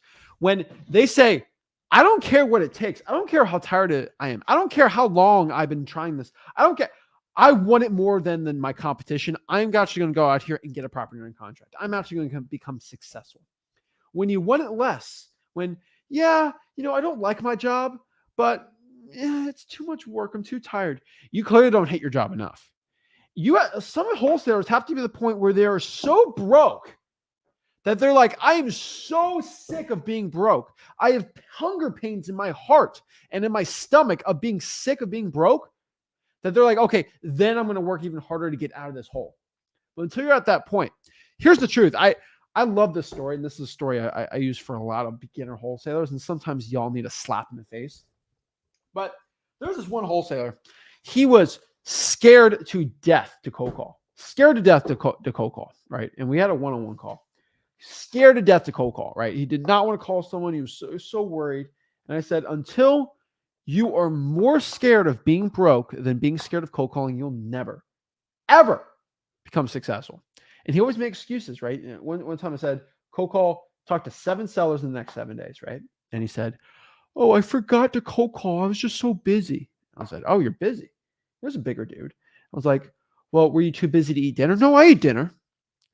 Oh, so you didn't forget to eat dinner, but you forgot a cold call. I just forgot a cold call today. I'm like, okay. Well, why did you not forget to eat dinner? He said, well, I don't forget to eat dinner because I get hungry. And I'm like, oh, so when you're hungry, it's a constant thought in your mind that you're hungry, right? And you're thirsty. He said, yeah. I'm like, here's your problem, bro. You are not so broke that you're not constantly reminded every single day that you are broke, and it hurts. And what I mean by that is just being broke. It's a consistent, it's a weight on you, right? That, oh, I can't pay for the bills. I can't do this. The AC's not working right. I can't afford this. And I'm driving a bad car, all these things. And it should be the same thing as a hunger pain. You should be hungry to become rich and successful. And it's constantly in your mind, 24/7. You want to get out of the situation, and you will do anything it takes to stop having that hunger pain, right? You'll eat and you're fine, right? You have to want it more until that pain, you start feeling it and you say, I'm sick of this. I'm going to make a change. And you don't forget. That's when you become successful. The broke wholesalers, they want it less. They say the big talk, oh, I'm going to get rich. They don't do it. That's the big change I've seen with you guys. And so I can tell you, you have to make a change. You have to be hungry. I'm telling you, you have to become successful. You have to become successful, and that's what you have to do. So let's answer some questions, and then we're going to have Rick back on. He's going to share the other part of what we're talking about today. But we got some questions here, and so let's break it down. Shout to Sheldon. Sheldon says, thank you for all the info. I'll get a burger. Oh, eat a burger. Appreciate that, man. Fit Next says, yo, Zach, I'm still trying to get my first deal. What is your guys' thoughts on working on market deals? I'm not a big on market deal guy. I swear to you, I'm not an on market deal person. I found off market to be way better for wholesaling real estate. That's my personal opinion. I found on market to be worse. Dealing with agents, it's a hassle. Sellers are way better. You make more per deal. On market, I'm not a big wholesaling fan for on market properties. I've never really have been one. So I would be careful there.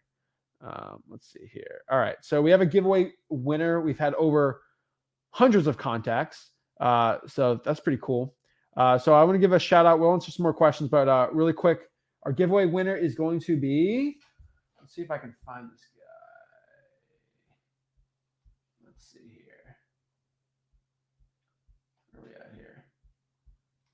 There's too many comments, unfortunately. Our winner here is going to be Chris Potivent. Shout out to him.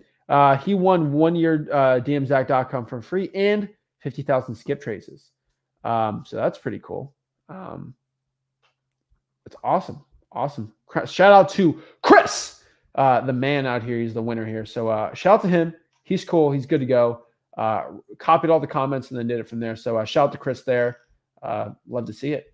We got another comment here. Let's see here. Brandon said, I've seen a guru make a video preaching on market. Guys, I don't care what your broke guru got to say about on market. I don't care. I think it's so stupid, right? Oh, yeah, on market's way better, bro. No, it's not. Okay. The majority of wholesalers that are making millions and millions of dollars do it off market. You know why? Because there's more of it. I see one guy saying, why go after off market when you go on market when most wholesalers, most sellers all have their deal. Most properties get sold on the market. Yeah, most properties are sold on the market, but the majority of discounted properties that you can actually make a big assignment fee on, a ton of money on, are actually done off market. So yes, 95% of all deals being sold are through the MLS on market, the realtor, but 80 to 90% of all the discounted deals at a deep, deep discount where you can make $20, $30, $40, $50,000, 80, 90% of them are all off market. So go after that. I don't care what a guru is telling you because they're trying to take money from you. That's how it always works out. Shout out to Edwin, my first deal, working on 3 deals. Awesome. Gannis asked here, what are the qualifications to JV with you guys? Honestly, just send a deal. If it's not a deal from our underwriting department, we will tell you it's not a deal and just let you know and just, hey, sorry, it's not a deal. Majority of what we find, if we cannot make a fat assignment fee on it, which if I'm not going to be able to make at least $5,000 on it, it's probably not a good JV deal for us to do. That's our qualifications. Simple as that. Now, you're not going to be the guy, I locked it up for way too high, but Rick and Zach are so awesome that they're just going to find a way. It's not that magical, okay? We have the buyers, but we're not going to send bad deals out to them and ruin our buyers list, okay? So it's got to be a good, decent deal. Majority, if it's a for sale by owner, we're having a lot of these issues. If your FSBO is locked up if it's listed for $100,000 and you lock it up for $99,000, I showed all my people. I said, don't allow that deal. We're not dispoing that deal. That's a stupid deal. It's got to be somewhere at deep discounts, right? If it's listed for 100, I don't care what you found the hidden value is. The market is clearly showing it's not worth that price. And so, yeah, I don't like on market. We'll do on markets, but we're not a big fan of them. So yeah, that's honestly what we have found. Galaxola says, how hard is it to find an actual buyer? How do I find buyers that are actually motivated to buy the property? Well, that's kind of what we're going to talk about that on day 2. We still got a lot more to cover today, but we're day 2. We're really going to break that down. So we're excited about that. Caleb says, got a JV deal from someone hitting me up on a YouTube comment. Caleb. So shout out to Caleb. He's made hundreds of thousands of dollars. Caleb and Ryan, shout out to Caleb and Ryan. They've been on our podcast, learning from us absolutely for free. So they're pretty cool people. But here's a really powerful part of why you should. Caleb's like a attendee to this virtual event. He's networking. And because he lets himself be known out there, he'll probably make 15, 20 grand on a JV deal by just letting people know that he is in Grand Rapids. He's still in Grand Rapids, I believe. We got to do another podcast and really see how he's doing. But yeah, literally just letting people know who you are. It's shocking, but you'll get guys. If you clearly went on most of my live streams and you actually let people know who you were and you had buyers, you could easily make 50 to 100K in 2024. No problem at all. Just on my YouTube comments. Because I make millions of dollars with the JVs. And so you can make at least 100K doing it, right? Not that hard. You just got to do the work. I'm telling you guys. Easy and simple as that. Let's see here. Michael says, you mentioned choosing a market with a median ARV under 400 grand. What's the reason for that? Don't you get bigger spreads between $400,000 and $600,000 median ARVs? Yes, you are correct.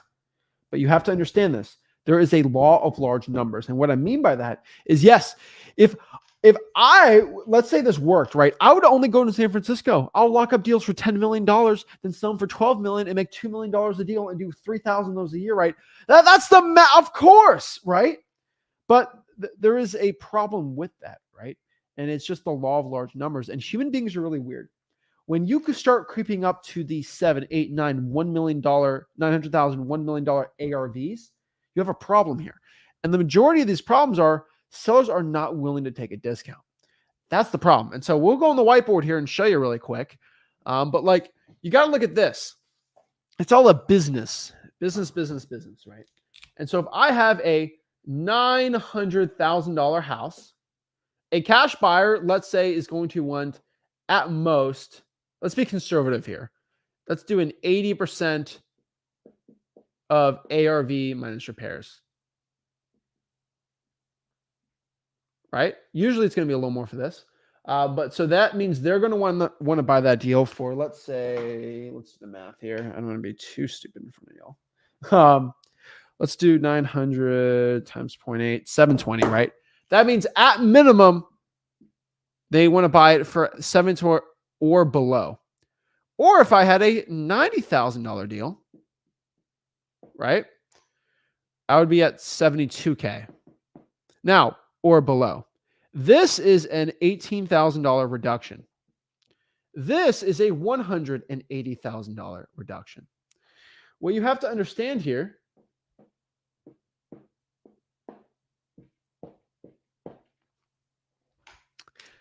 human beings are weird. Human beings don't look at a percent basis. They don't look at they look at literally the number. And so people are more likely to take an $18,000 reduction than a $180,000 reduction. I'm telling you, it doesn't happen like that. And the majority of people owning this are less likely to want to sell for a discount. They're less likely to make a property distressed and get rid of it for cash. That's just statistically how it works. You don't have a $900,000 house because you're stupid. You're stupid with doing bad stuff, like getting arrested, not paying your bills and things like that, because you got equity you can pull out of the home. Hard to do it from there. And it's actually easier to flip these houses. If I'm a house flipper, I am a person looking to flip a house and make a profit. It is easier for me to sell this deal because I have FHA buyers, I have conventional buyers. There's just a huge pool of people looking to buy property for $90,000. That's a really cheap piece of property, and it's just more affordable. It's more attractive to the vast majority. Remember, the average person makes $50,000 a year in the United States of America. They are most likely wanting to buy this deal, which means I have more demand, which I can make more profit flipping the deal on a percent basis. The amount of people willing to pay $900,000 for a property is going to be a lot less, and they're going to demand a lot more. And so you got to understand this. There's more profit in the lower ARV properties to flip than the higher one. There's also a lot worse that can happen, especially recessions, situations like that. But most sellers, they are more likely to take this. Most sellers are willing to take an $18K reduction versus a $181. They just can't get over that $180,000 reduction. That's the main issue here. And so yes, bigger spreads, you will make probably $100K on this deal, and you'll only probably make $15K on this deal. But you will probably be able to do 20 and 30 of these deals when it only does one of these. And so yes, if I can do 30 deals and making 15K a deal, that's going to be for something. That's going to be $450,000 I can make in a year, right? Versus me doing two $50,000 deals. That's $100K. Would you rather be the guy making $450,000 or $100,000? The problem is there's just way less of these opportunities than these. And so if you want to do a numbers game, doing both of these markets, you'll make more going after the cheaper properties, making $450K than $100K. There's also more of these houses than those houses. And so that's kind of a quick breakdown of why you want to go after cheaper real estate under $400,000. I'm just telling you, it's ridiculous. So yeah. And so what we're going to do is go to the next part here on here and kind of break down some more, but starting on a tangent here, but you have to understand this, that cheaper real estate is going to be better when it's under $400,000. Hopefully that makes sense. There's just, I love it. I've gone to Rick so many times, like, hey, why don't we try to wholesale $1.5, $2 million houses? It just doesn't happen. I don't know one person in the country that does properties over $3 million that just wholesales and can do a huge amount of volume. It's about how much deals you do and how much money per deal. And a majority of the time, you can't make it crazy. That's why when you look at like car makers, right? Of course, Toyota wants to be like, why don't we just sell 10 million cars and charge them $150,000 a piece for the car? There's less pool of people willing to pay 150 grand for a car, but everyone wants to pay 30 grand for a car. And so the sheer amount of volume, you're good to go and you can make a ton of money from this. And so that's kind of why I tell people to go below $450,000 on this. It's going to help you out the most on this. But yeah. And so next part here, I think the part where we got a lot of people asking questions for, right, is how to deal with contracts and all these. And people get really confused from this. And so this part we're going to kind of break this down because I think a lot of people have a lot of questions about this. And so let's kind of break it all down here. So let's go pop this up. And shout out to everyone asking questions. We're going to answer some more questions here. Rick is back here. And so let's break it all down. So what we want to do is actually break down our contracts. Now, if you go to freewholesaling.com, you can actually go download our free contract where we'll show you exactly how to do it. And now, once you go to freewholesaling.com, you download a free contract, our contract is going to pop up here. And what we want to do is just a full breakdown of exactly how to fill out contracts for beginners, because I feel like that's the one part no one ever talks about. They're all paid for and all the stupid stuff. So let's kind of break down the contract part here. I don't want to get too nitty gritty on stuff here, but let's go here. And yeah, so we'll have Rick Ginn talk about this. And, let's talk about contracts. What is it? All these things and everything like that. Okay. Hey, you see, he leaves me with the fun part. Okay, let me slide everything over. Awesome. Okay, so we're talking about contracts. So what I want to do is walk you through how to fill out a wholesale contract. And then the other part of it is an assignment contract. There's two separate pieces of paperwork. And once you understand it, that's great. Now, guys, I can't stress this enough. This is the mechanical part of wholesaling. So the value and the skill is always going to be in the marketing and building rapport and talking with your sellers. This, honestly, is mechanical. And I'm going to walk you through. And if you have never done a contract, by the time you're done watching this video, you will have all the tools to write a simple contract. Now, contract law in the United States is very clear. It's very simple. And don't let lawyers, don't let realtors, heck, don't let buyers, and definitely don't let sellers try to control you in this. It is very, very, very simple. Honestly, I remember the day I started out wholesaling, I don't know how the heck I'm ever going to write a contract. And to be honest, I think the first contract I wrote was like way too long. I didn't know what I was doing, and I had to have somebody help me fix it. So I'm going to save you that aggravation. So if you guys can bear through me, I am going to put up the contract on, let's see, let's add that too. So awesome. So first of all, we're going to go through the purchase and sales agreement. It's also known as a PSA. That's just an acronym. Don't get confused by it. I have a legal disclaimer on the top. I'm not a lawyer. I'm not here to give you legal advice. I'm definitely not going to give you accounting advice, but I have 21 years experience writing this. Now, people always say, Rick, why do I have to use your contract? You don't have to use my contract, but if you truly want to be a wholesaler, this contract, in my opinion, is the most powerful tool you can use. Why?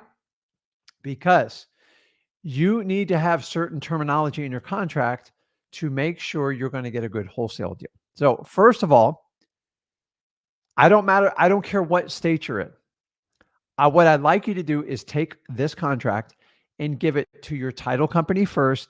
And then if you have the privilege or you have a lawyer that will review you, they shouldn't charge you for it. Have them take a look at it. Now, I'm here to tell you, talk to lawyers almost on a daily basis. And lawyers will always complicate it, always find a way to put their niche in it. Guys, I've been doing this 21 years. I've never had a problem doing it. I've had hundreds of lawyers tell me, it's not valid. You can't do that. Absolutely wrong. In fact, 50% of lawyers are wrong every day in court. So lawyers will do what lawyers are going to do. I'm telling you, I've closed thousands and thousands of deals with this paperwork I'm going to show you right now. I have the proof in the pudding. This is not hearsay. This is not someone challenging it. I want you to understand that. So let's go through it. So real simple. Wait a minute. Okay. Let me bounce. I got to figure out how to. Nope. Nope.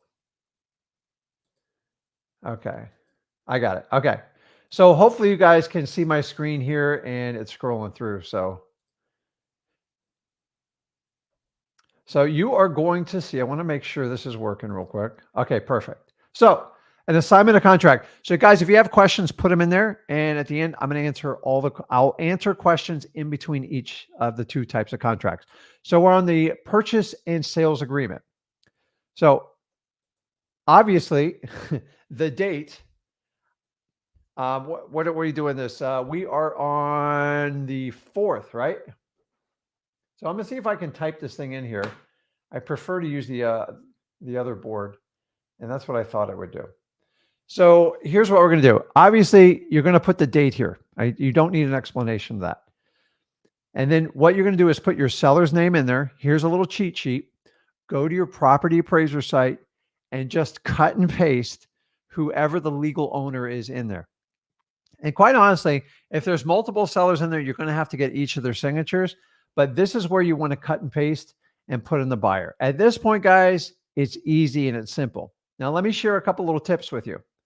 Before you do the purchase and sales agreement, you should already have your negotiations pretty much done. This is a mechanical part. So here's what I do. Once I strike an agreement with my seller, and a lot of times when I used to go out and visit them at their home, I said, Mr. Seller, I tell you what, it sounds like we have a deal. I'm very happy. If I can get your permission to go out to my car and just grab the paperwork so I can fill it out with you and put the information on this contract, would that be okay with you? You see, a lot of you guys sit right next to your sellers, and when you have this big briefcase or this big file, I used to do this in the beginning, and you freak your customers out. They don't know what's in there. They think you're just going to beat them up. So what I do is I take all distractions away. I take cell phones, I take contracts. And then what I do is I do a verbal negotiation. And once I get down to where they're in a happy place, I'm in a happy place, I ask for permission to go get the purchase and sales agreement. Now I came back in. Now, a lot of times you can go ahead and put in the seller and the buyer's name. Obviously, I'll leave the date blank till you get there. And then basically street address, city, legal description. A lot of people ask me about this. Once again, go to your property appraiser site and cut and paste. Now, for full disclaimer here, legal descriptions are not always correct at the property appraiser site. So if it's one of those long ones and you got a really old property, here's a trick that you want to do. Just cut and paste the parcel ID or write it on there. It is 100% legal. And most of them are between 9 and like 15 digits. And it's very clear in black and white. That will suffice. Sometimes if you get a property that's really, really old, like 100 years plus, the legal description can be a paragraph. And you can cut and paste it, but it won't even fit in the spaces most likely. So just use the parcel ID number, and that will identify that parcel and that property. And you want to put that in there. So I'm not going to fill in all this stuff because honestly, it's much more cumbersome in the computer, but we are going to fill in these numbers right here. So let's purchase and sales agreement here. So the first part is we are hopping down is what is your total deposit? Now, I want to talk about deposits here because you all get hung up on this. And if you have a question, stick it in now because you know what? Let's just answer it while we're going through this. Anybody got any deposit questions? I'm going to give you the ideal case scenario as a wholesaler, the perfect world. Understanding that perfect world is in your own little comfort environment. When you go meet with a seller, your perfect world is going to get rocked a little bit, especially in the beginning. So when you're new at wholesaling and you go, Rick and Zach told me to leave $100 deposit and your seller freaks out, understand you have left the perfect world. This is the reality. So we have to prepare you to talk about the deposits. This is one of the biggest hangups I see. So also they say on here, Is the deposit EMD? Yes, it is. EMD is an acronym for earnest money deposit. So let's talk about what deposits while we're on this. In the perfect world, you put a $100 deposit. When I started wholesaling, I did $10 deposits, and I used to give them a cash $10 bill. Don't do that anymore. Now, in the perfect world, $100 would be ideal. Honestly, I don't want most of you going over $500 because a lot of times you actually have to fund this money. You can't completely. A lot of people say, I do wholesaling for little to no money. This is the part where it's the little money. So if you had to fund 100 or 500, this is where it's come. Most of you, 90% of you are going to fit between the 100 and the 500. So let me role play and give you a little bit of a scenario on this. So yes, this is earnest money deposit. So when we do this, you put so listen, we're going to leave $100 deposit and I'm writing the contract with them. So when I do this, I hop in here. I would put $100. Okay. I'm typing on the computer. I'd much rather write it with a pen, but I didn't do that today. So if you had a $100,000 price, say the house was for $100,000. That means cash due at closing is what? It's just a math problem, guys. $99,900. That's it. Don't ask me to line all this stuff up because it is not my expertise. So I like to handwrite these things. It's much easier. But here's where you guys get in trouble when you do the deposits. So say you go and put that $100 and your seller goes, $100? Are you crazy? And a lot of you, like I used to get this white look on my face, like, oh my God. And I'm here to tell you, it's not an objection. It's just a lack of education and information. So guys, put in the comments, who is that deposit going to? Is it going to the seller? Is it going to like some fairyland? Is it going to the title company? Is it going to attorney? When you write your deposit, where does it go to? Somebody put it in the comments because I want to teach you how to do this. It's important because when you know where the deposit's going, you can easily overcome this objection. Okay, perfect. So I have it on here. Christian says title company. That is correct. So if the money's not going to the seller and it's going to wait till the deal gets funded and close it, the seller rarely never gets any money. So disputing the deposit is ridiculous. Think about this. I'm here to tell you, if you're buying from a motivated seller, they will rarely dispute the deposit for you. You know who disputes the deposits? Realtors, unmotivated sellers, complete tire kickers, time wasters. If I'm going to get your deal funded in a short amount of time, why do we get hung up on the deposit? What happens is people go to realtor world. In a realtor world, you've got to leave a 3% earnest money deposit or 5%, 10%. Talk to a million realtors, you're going to get 1,000 different answers. I get it. So here's what I do. They go, $100, that's nuts.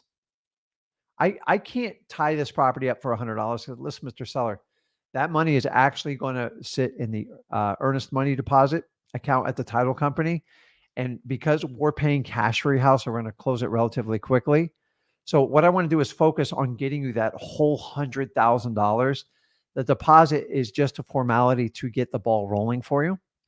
And I mean, if you want, I can do a little bit more, but I want to focus on getting your deal done. We are not going to fund you just on the deposit alone. They're like, well, could you do 5,000? Now, here's what I'll do. I get $100. Why don't we just go ahead and make it $300 or $500? And that's it. You just got to move past it. Remember, you don't negotiate a deposit. They're not getting it. And the reality is you're going to have a property under contract with an inspection period. It's kind of pointless if you really think about it. So if you understand it and you understand the philosophy of the deposit, it should not be a sticking point. Here is my only exception to this rule. If someone gives you an amazing deal, I don't care if you're brand new or you're seasoned, and they're giving you a property 40, 50 cents on the dollar, and you've confirmed it's a good deal, figure it out. If they want a $5,000 deposit and you're getting ready to make a $50,000 payday and you're like, you have this thing cat in the bag, or maybe you're going to JV with us on it, reach out to us and let's find a way to fund that deposit, because who cares? So if I had a deal, say I have it under contract for 100 grand and say it's worth 180 grand and it really needed no work, and they are stuck on $5,000, for God's sakes, find a way to give it to them. And so what you can do is write in there is the deposit will be funded within 3 to 5 business days after your inspection period. That gives you 2 weeks. That gives you basically 7 days to fund the deposit yourself. You can either float the money with you, a business partner, a JV partner, or here's a better idea. Why don't you have your cash buyer go ahead and fund that for you if you haven't built in? You see, if I left a $5,000, $10,000, or $50,000 deposit and I knew I was going to triple my money, then do it. I get it. You're brand new. It's a little bit scary. So the reality is that is the exception. There are very few deals like that. So you want to stay in that 100 to 500. And I'm going to show you later in the contract why that is so important you do that. So let me see here. How do I remove that? So perfect. Okay, let's keep moving through it. We got a lot to go through here. So the next part, we're on the contract. We are rolling down. And if we get down to the next important part, because honestly, I find the deposit, it's the wholesaler makes it a bigger deal because they don't understand it and they get scared and they don't know how to overcome it. Remember, I want to focus on funding your entire $100,000. The deposit is just a formality to go ahead and pull the title and get the file open. And the idea is to get your house bought and sold within 30 days. That's it. And then when they come back and then you let them out, the most I'm going to go to is $500 unless it's beyond a smoking deal. And the reality is most of you don't know what a smoking deal is until you get a little bit of experience on your belt. So do me a favor, try to stay in that $100 to $500 range. It's going to keep you out of trouble. The reason a lot of sellers are having you do that is because they're thinking like realtors. And honestly, you got to start asking yourself, do I have the right seller?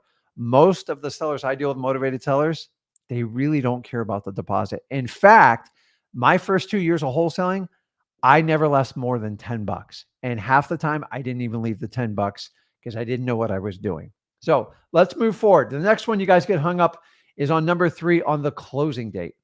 And this one, I'm going to give you perfect world.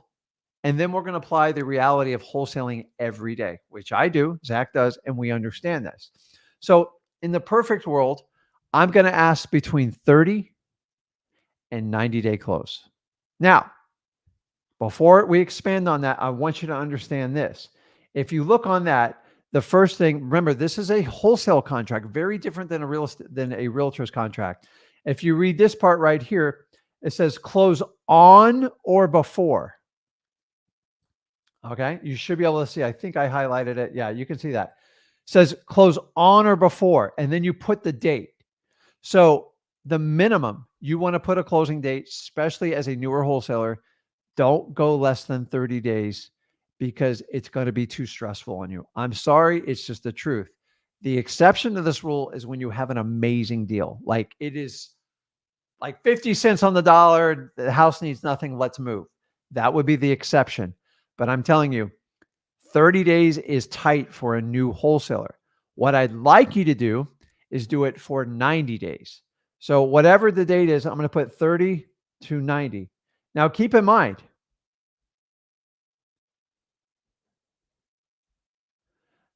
oops, I didn't put a dash in there, is you have the ability to close it sooner. If you put 90 days, sometimes sellers need time to move out.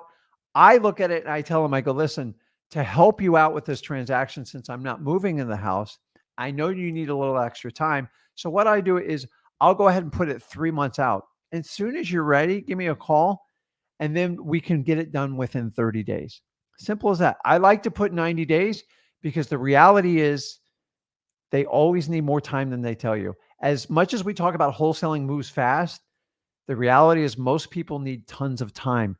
Why? They got to figure out where they're going to move to. They got to get a moving truck. And I've dealt with sellers been in a house 30 and 40 years. It takes every bit of 90 days for them to get out of there. Now, if we're talking about probates, which you know how I feel about probates, I'm going to put it 6 months out or all the way into the end of the year. Why am I going to do that? Don't want to chase people down for extensions. It's exhausting and it obligates them to the contract. So remember, and when they go, well, 6 months, Rick, that's a super long. Katie, don't worry about it. You see this little clause? it says to close on or before. So as soon as you're ready and the judge signs the order to liquidate your property, we'll go ahead and move forward for you. Does that sound fair? That way, you know I'm willing, ready, and able to close on your deal. Guys, you have to communicate through these contracts because this is mechanical, but like when I do these contracts, I write it while I'm right next to the seller. If you pre-fill out everything, they get nervous. Keep in mind, this is only a 2-page contract. Simplicity is what does best in wholesaling. What realtors bring 15 to 23-page contracts, it overwhelms most people. Now, by the way, this contract will do the exact same thing as a realtor's approved contract. It's just, in my opinion, is much clearer.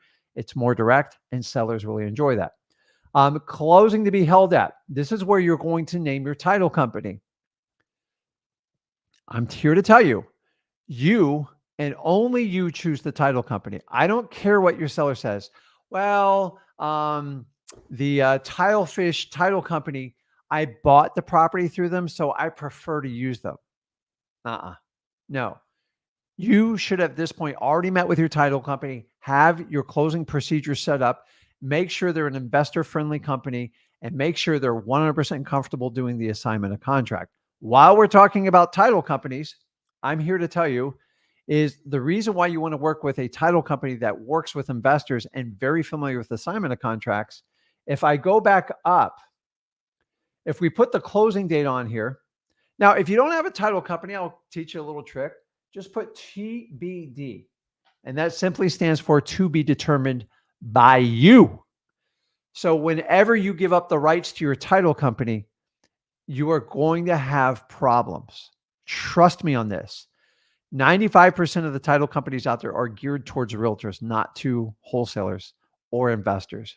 So the reality is, if I put a closing date out and say, we're in the beginning of January 2024, and I put it, say I put it 2 months from now, so January, so maybe at the end of the beginning of March, what all title companies do that are associated with realtors, they go, okay, March 4th, okay, I'll put the file in the back of the file. They just assume your closing is the March 4th. I want to move it up as fast as I can. The only thing standing in the way is my seller. And you need to understand this because very clearly I go, listen, it says close by March, but I'm going to try to close it sooner. I want them pulling that title immediately. You need to let them know very clear. My title company is all trained. We can close any deal within 5 days as long as it doesn't have a complicated title issue. The average title company in the United States, they will take 3 to 4 weeks just to pull your title. This is why you have to hand pick your title company.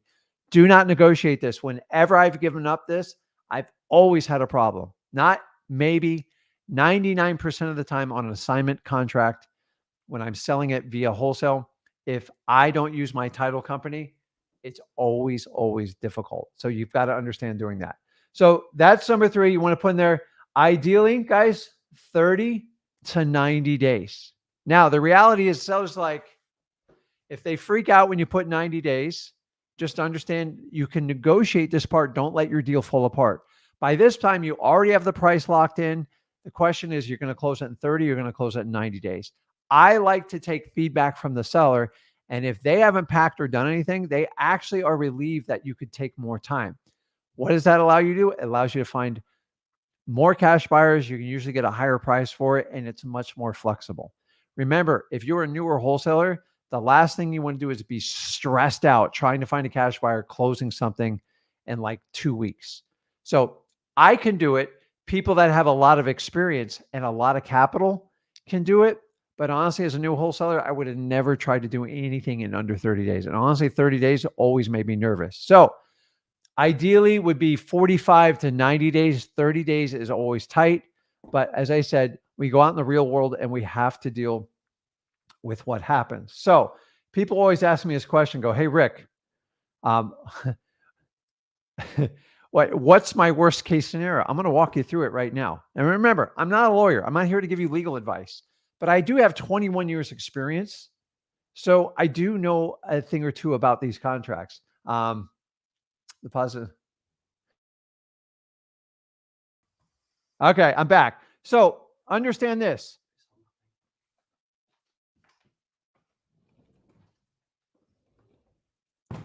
Okay. We cut out there. I'm not sure where I cut off. Let's just continue.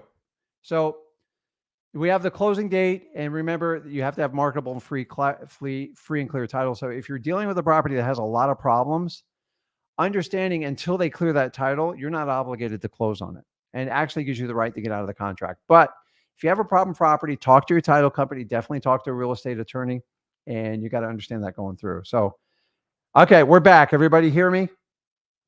I'm not sure exactly when I cut out, but Keep looking, make sure you're not frozen. okay, I got it. Make sure you're not frozen. All right. Okay. Let's keep moving through. So now we're going down to, we talked about worst case scenario on the property. If you don't close, remember, it's all tied into your deposit. I don't want you guys to write, you guys have to close on these properties. The reality is some contracts don't work out, but you have to understand what your worst case scenario is. Your worst case scenario is your deposit for liquidated damages. So the next one, we go down to see number 7 there, where it says access. A lot of times you will get pushback from some sellers on this. Guys, remember, these are the final terms of your agreement. Don't let this destroy a great wholesale deal.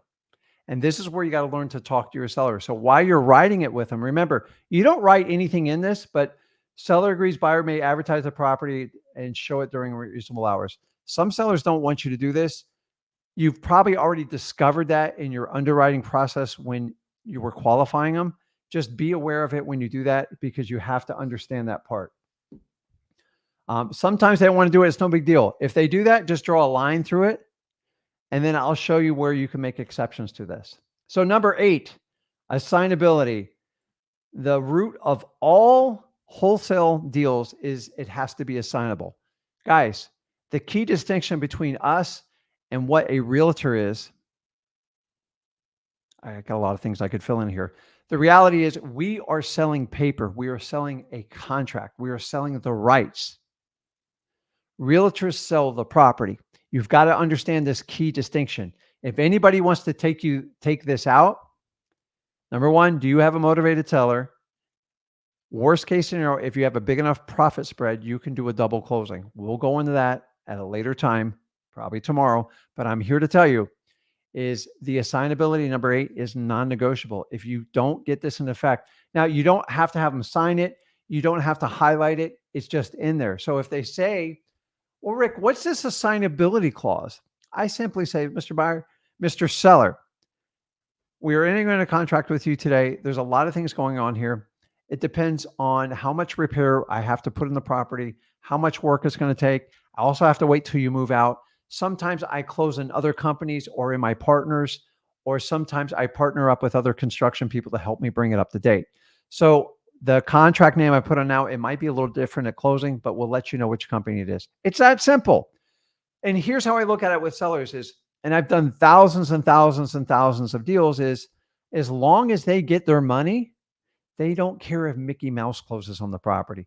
The only people that ever throw a monkey wrench in this, honestly, are realtors. Why? Because they're trained in school. Assignability, wholesalers, it's the poison pill. Don't ever let them do that to you. It's ridiculous.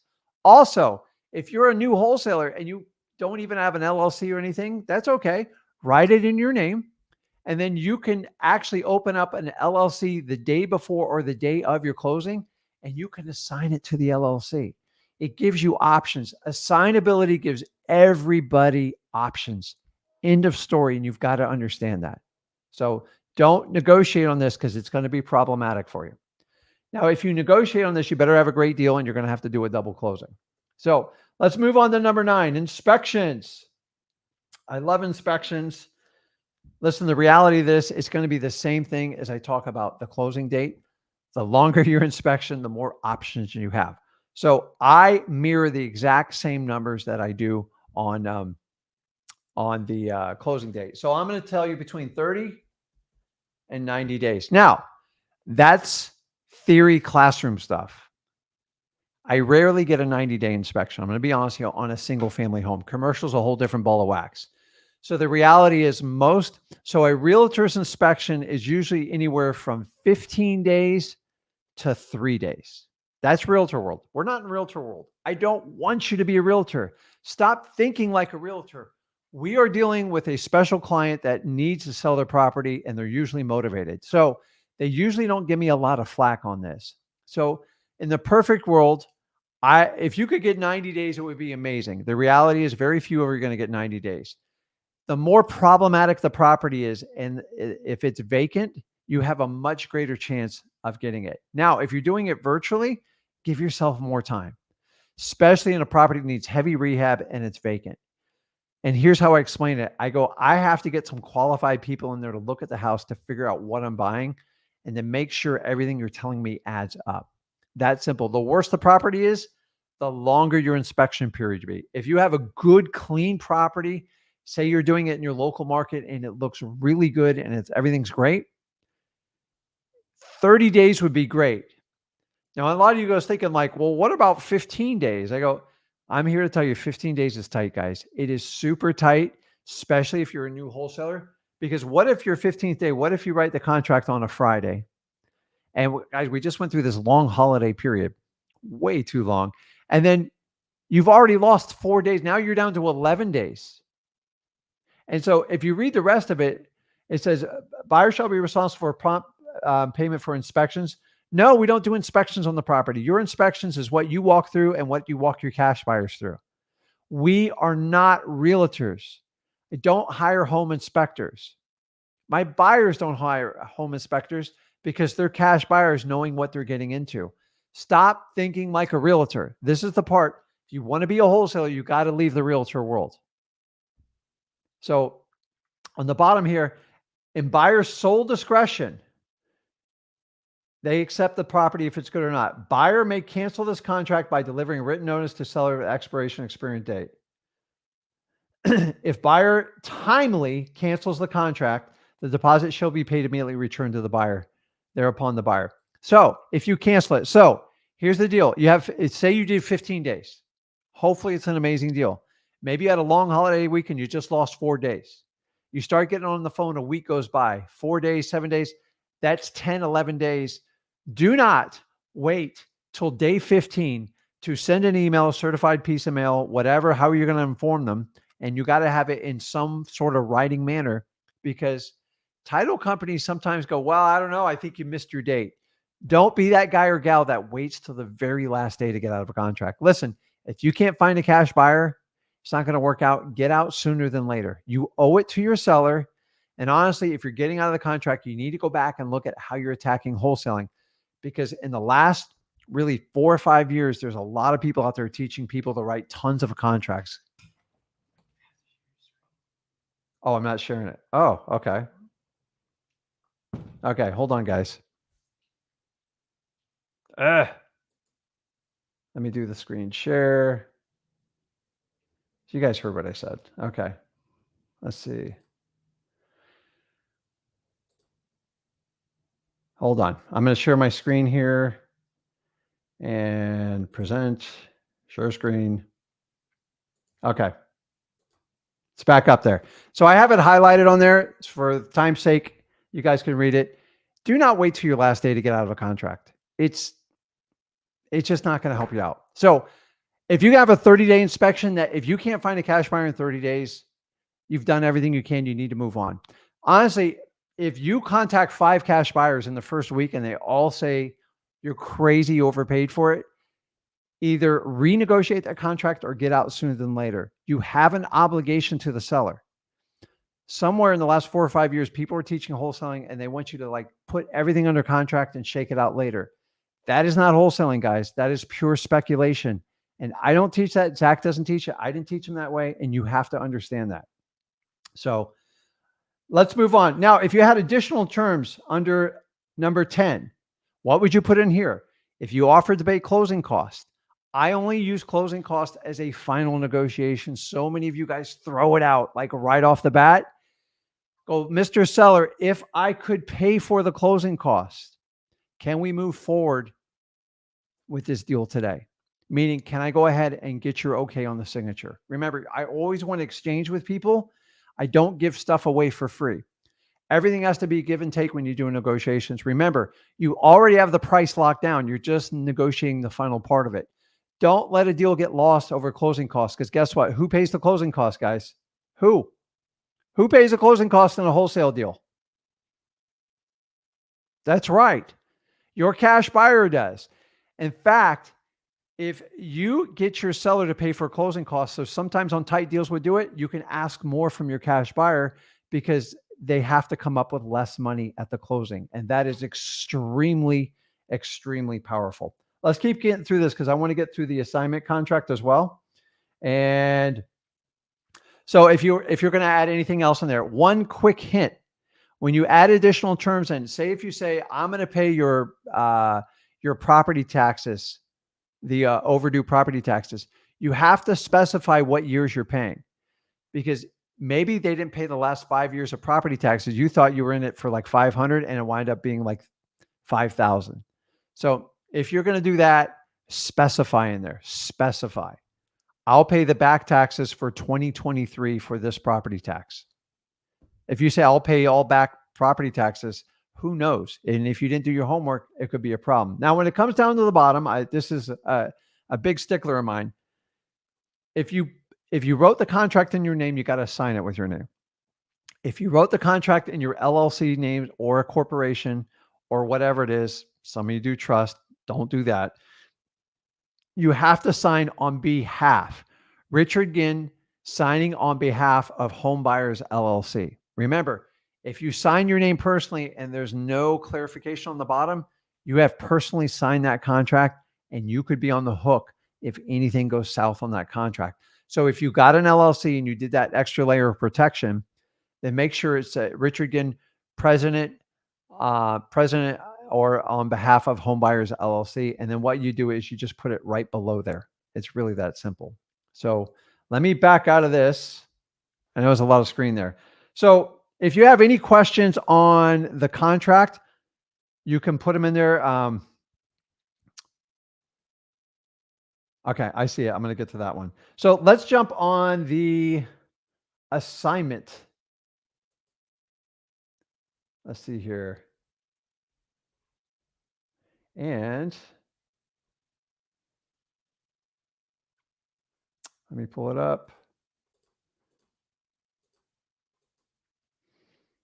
Okay. Let's answer any questions on the contract and we will go with it. So everybody can see the screen. I had a couple technical difficulties, but we got it all figured out. And questions on the contract. So the next one we're going to do is just the assignment of contract. So I'm sorry, my screen timed out on me. Don't ask me why, because when I'm in there working, I can't track both screens. So Jay says, what do I do with a probate that has multiple properties in the will? Well, the reality is each property has to have its own separate contract, and then each contract has to be presented to the court.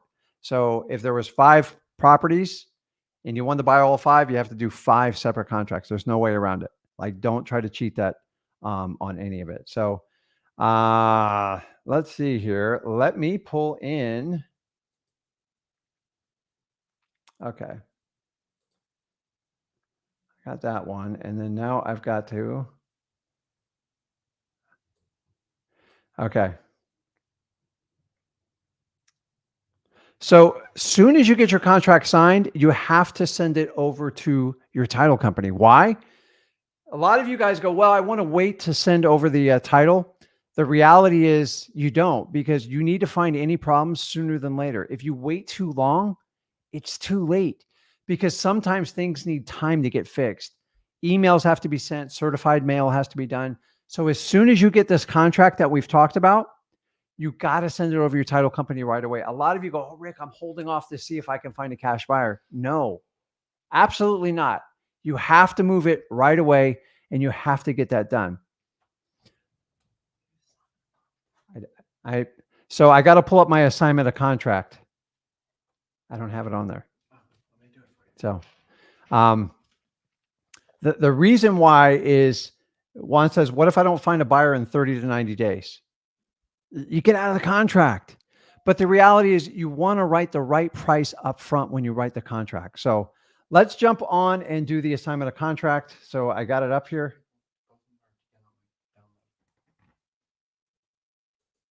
So guys, these contracts, if you go over to freewholesaling.com, you can easily download these and get them going. So let's run through the assignment of contract. I'm going to share my screen here. Hopefully you guys can see it. And so the first thing is the assigner. That's you. You're the assigner. You can easily mix this up, and your assignee is going to be your new cash buyer. Now, when you go through this, the same thing on the legal description, just put the parcel ID number. Sometimes people just put the address, but I like to put the parcel ID number, or if it's a very small legal description in the property appraiser site, you can cut and paste it. Or if you want more detail, go over to the official property records for your county and you can get it there. Now, I'm going to show you the parts that you absolutely have to fill. Now, keep in mind, at this point, you already have a locked-in contract. Now, I want to sign that contract. So basically, what this form does is replaces you with the new cash buyer. That's all it does, guys. You've got to understand that. So what we want to do is run through. And so on number 2, assigner accepts all terms and conditions to this contract. Yes, you have to attach your contract for an assignment of contract.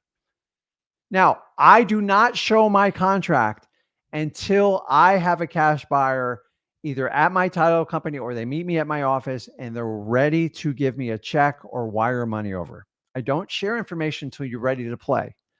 You guys can't be giving out your contract to everyone because people can manipulate you on that. I'm going to show you why in this.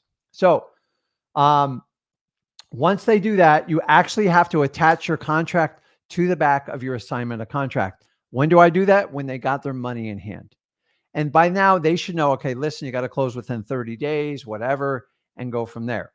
So on number 3, assigner will deliver assigner cashier's check, money wire transfer, and the amount of blank as the initial deposit on the transaction. I'm here to tell you guys are going to laugh. I always ask for $5,000 or more. Rick, that's a lot of money. You're right. But if you're buying a $100,000 property, $5,000 should be nothing. People go, once they start dancing and try to manipulate this, I want you to understand what the heck's going on. When they try to dance and work around this, it means they're not a good cash buyer. Most likely, there's another wholesaler trying to daisy chain on you, and you don't want that. So you have to understand, ask for a big deposit. I don't care what it is. Why? Because it will guarantee they're a real cash buyer, and you'll guarantee they'll actually fund and close on the deal. Because guess what? If they don't close, they don't get their $5,000 back. Now, moving on. The assigner will pay the assigner a total assignment fee. And this is where you guys freak out, and I don't understand why. Just put it in there. They're going to find out anyways. If it's $10,000, it's $10,000. It's no big deal. At this point, it should be a zero issue. So once I do that, I'm going to go down there. And then once again, in line 5, I do the exact same thing. I'm just going to simplify this and put 10K. Why do I put it twice? Because I want them to understand how much they're paying me so they can't ever come back and cry wolf. Now, on the purchase price, let me do, this is just a math problem, guys. 100,000. Say so the contract we put under contract was for 100,000. You can decide to put the zeros or not. The assignment fee is 10 grand. And the deposit was what? It was 5 grand, right? Guys, nothing more than a math problem at this point. Remember, this is the mechanical part of wholesaling, and you still gotta know it. But like, don't get hung up on this stuff. And you can go back and watch this video outside of my technical difficulties. But basically, they have to come to the closing table with $105,000 plus the closing cost. Any questions on that? Put that in there. I'm here to tell you, this is how it works in here. Now, let's keep moving so we understand this. Once we have the math down there, we move on to the next part in here. And I cut the numbers off on this one, but it's okay. Is assignee must close the transaction on or before this date. And you're probably thinking, well, Rick, doesn't that coincide with the closing date? No. If I have a closing date, say on February 1st, I'm going to make sure this person closes at least a week before. Why? because I can. You can stipulate this in the assignment contract. I'm saying, listen, I have till the end of February, but you got to close it by February 22nd. Why? Because if they don't close, I want to know sooner or later in case I have to renegotiate, get an extension on the contract, or get another cash buyer. And there's going to be pain if they don't close. You have to make it very clear to them.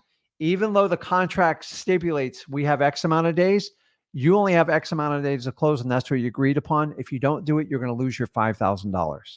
Okay? You want to make this before. And remember, I'm always pushing to close before. So if I have 60 days to close it, I'm going to try to get the guy, if the seller will allow us when they're ready, I'm going to get them to try to close it as early as possible. Why? I want to get paid. I want to move on, do more deals. So remember, the contract date you have on your original contract, make sure that your assignment contract is at least 1 week before, preferably 2 weeks. But sometimes the time just doesn't work out like that.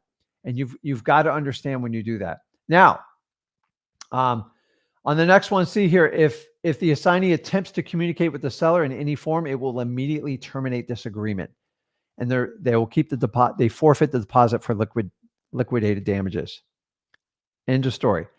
Assigner must deliver clear title at closing. Once again, your seller has to deliver you clear title, and your new cash buyer expects to have clear title. So they always say, well, Rick, what happens if there's a title problem? Then they're not forced to close. That's the beauty of working with a title company. And that's why people are willing to work with wholesalers, because they want to get clear, marketable, and equitable title. And who does that? Not me, not you. It's the title company that does that. So now I want you to move on. And if you look down here, it says here, assigner may at any time close before and renegotiate the underlying contract price. Why do I put that in there? Because I learned the hard way. Sometimes we negotiate liens, private mortgages, code violations, stuff like that. And if I get a $5,000 discount and I work my butt off for it, I'm not giving it to my new buyer. I'm definitely not giving it to the seller. That is my profit. And I got burned multiple times with this.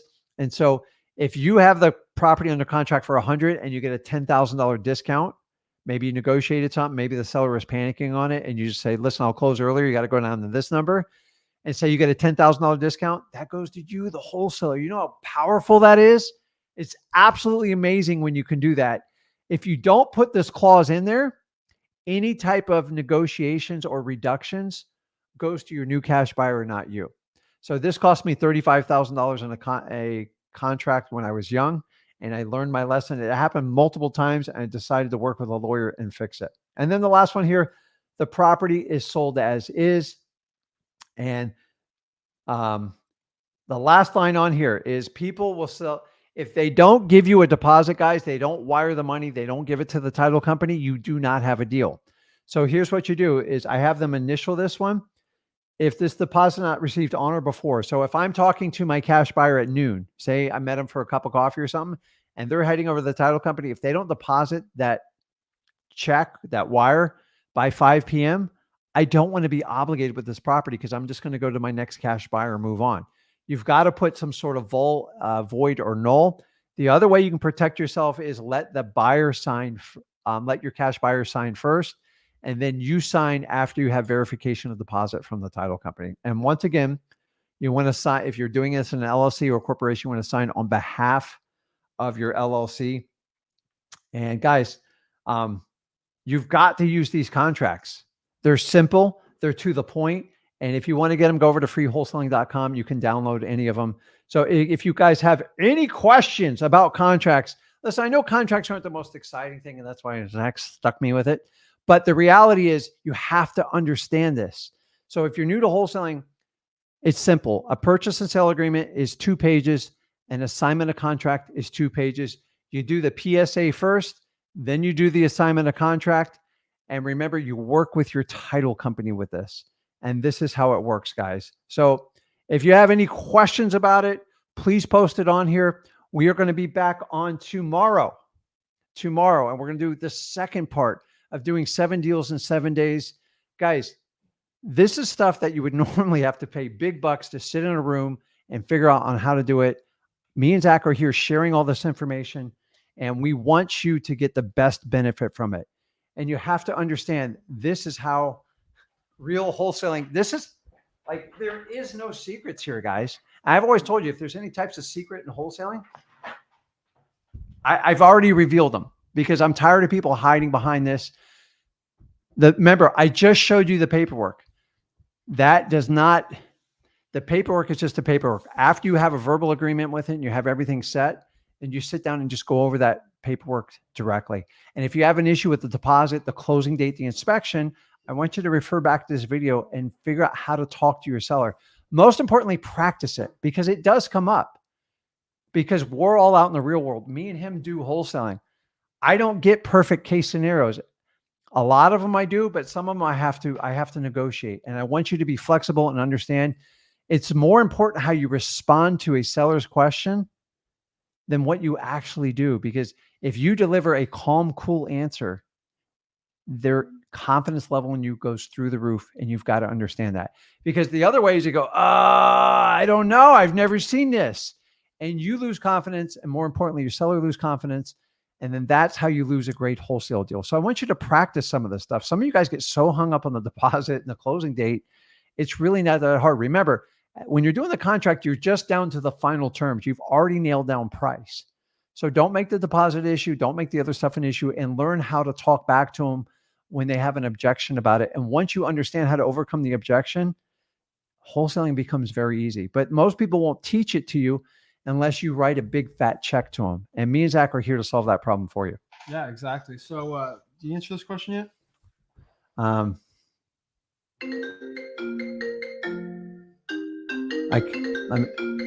This one.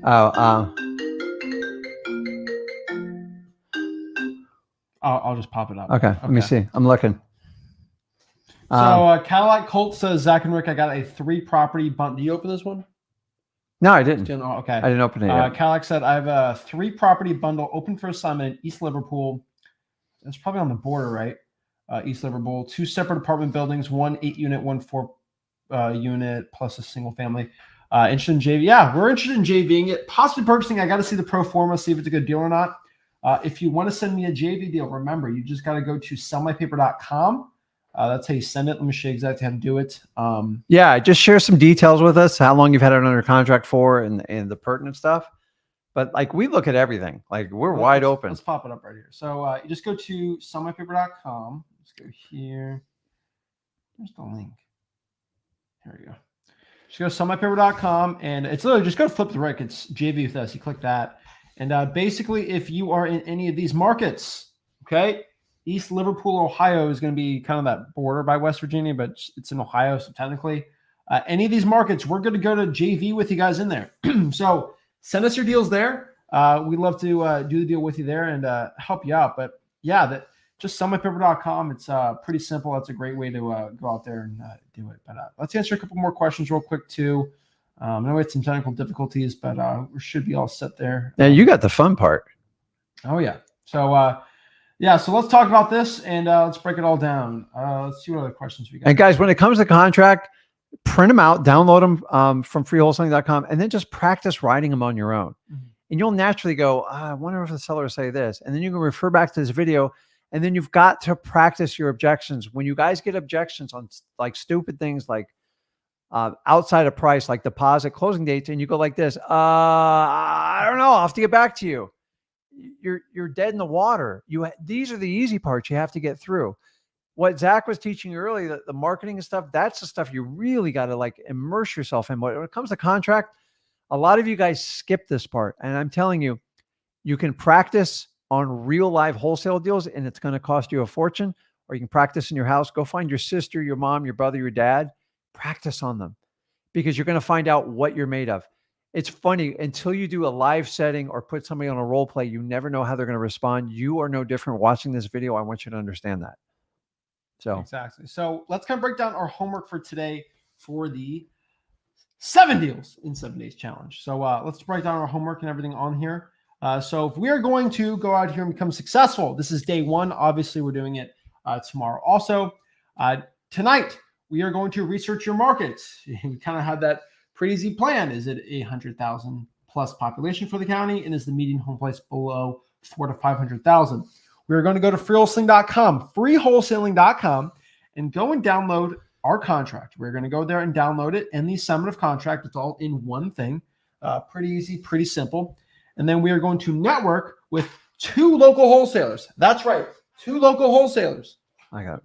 We're going to network with 2 local wholesalers that are local to our market. That's why we go in the comments here. We go in the Facebook group. We can do all these things, and we can go actually out here and network to them. This is really important. We're going to go find them. Now, I would say 2 20-minute phone calls if you can tonight. That would be really good. I'm telling you, just some general networking, some accountability is going to be really good to you. And then also try to call at least 10 sellers today. That's right, 10 sellers. That is going to be your goal today. We're going to go over action plans, everything like that tomorrow. But you should have an action plan to call 10 sellers. Here's the truth. You're probably really scared to call 10 sellers. That's a little scary. That's the point. I want you to be scared, because once you're uncomfortable, you start growing. You start making more money. That is the point here, guys and gals. And so I'm telling you to get uncomfortable. Talk to 10 sellers. If the thought of talking to 10 motivated sellers freaks you out, makes you super scared, good. It really should. And that means you'll overcome that fear. And once you overcome that fear, you'll be able to make more money wholesaling houses, guys. This is what it's all about. It's insane to me, the amount of wholesalers that are so scared to talk to sellers. You're only scared because you just haven't done enough of it. You don't have enough experience.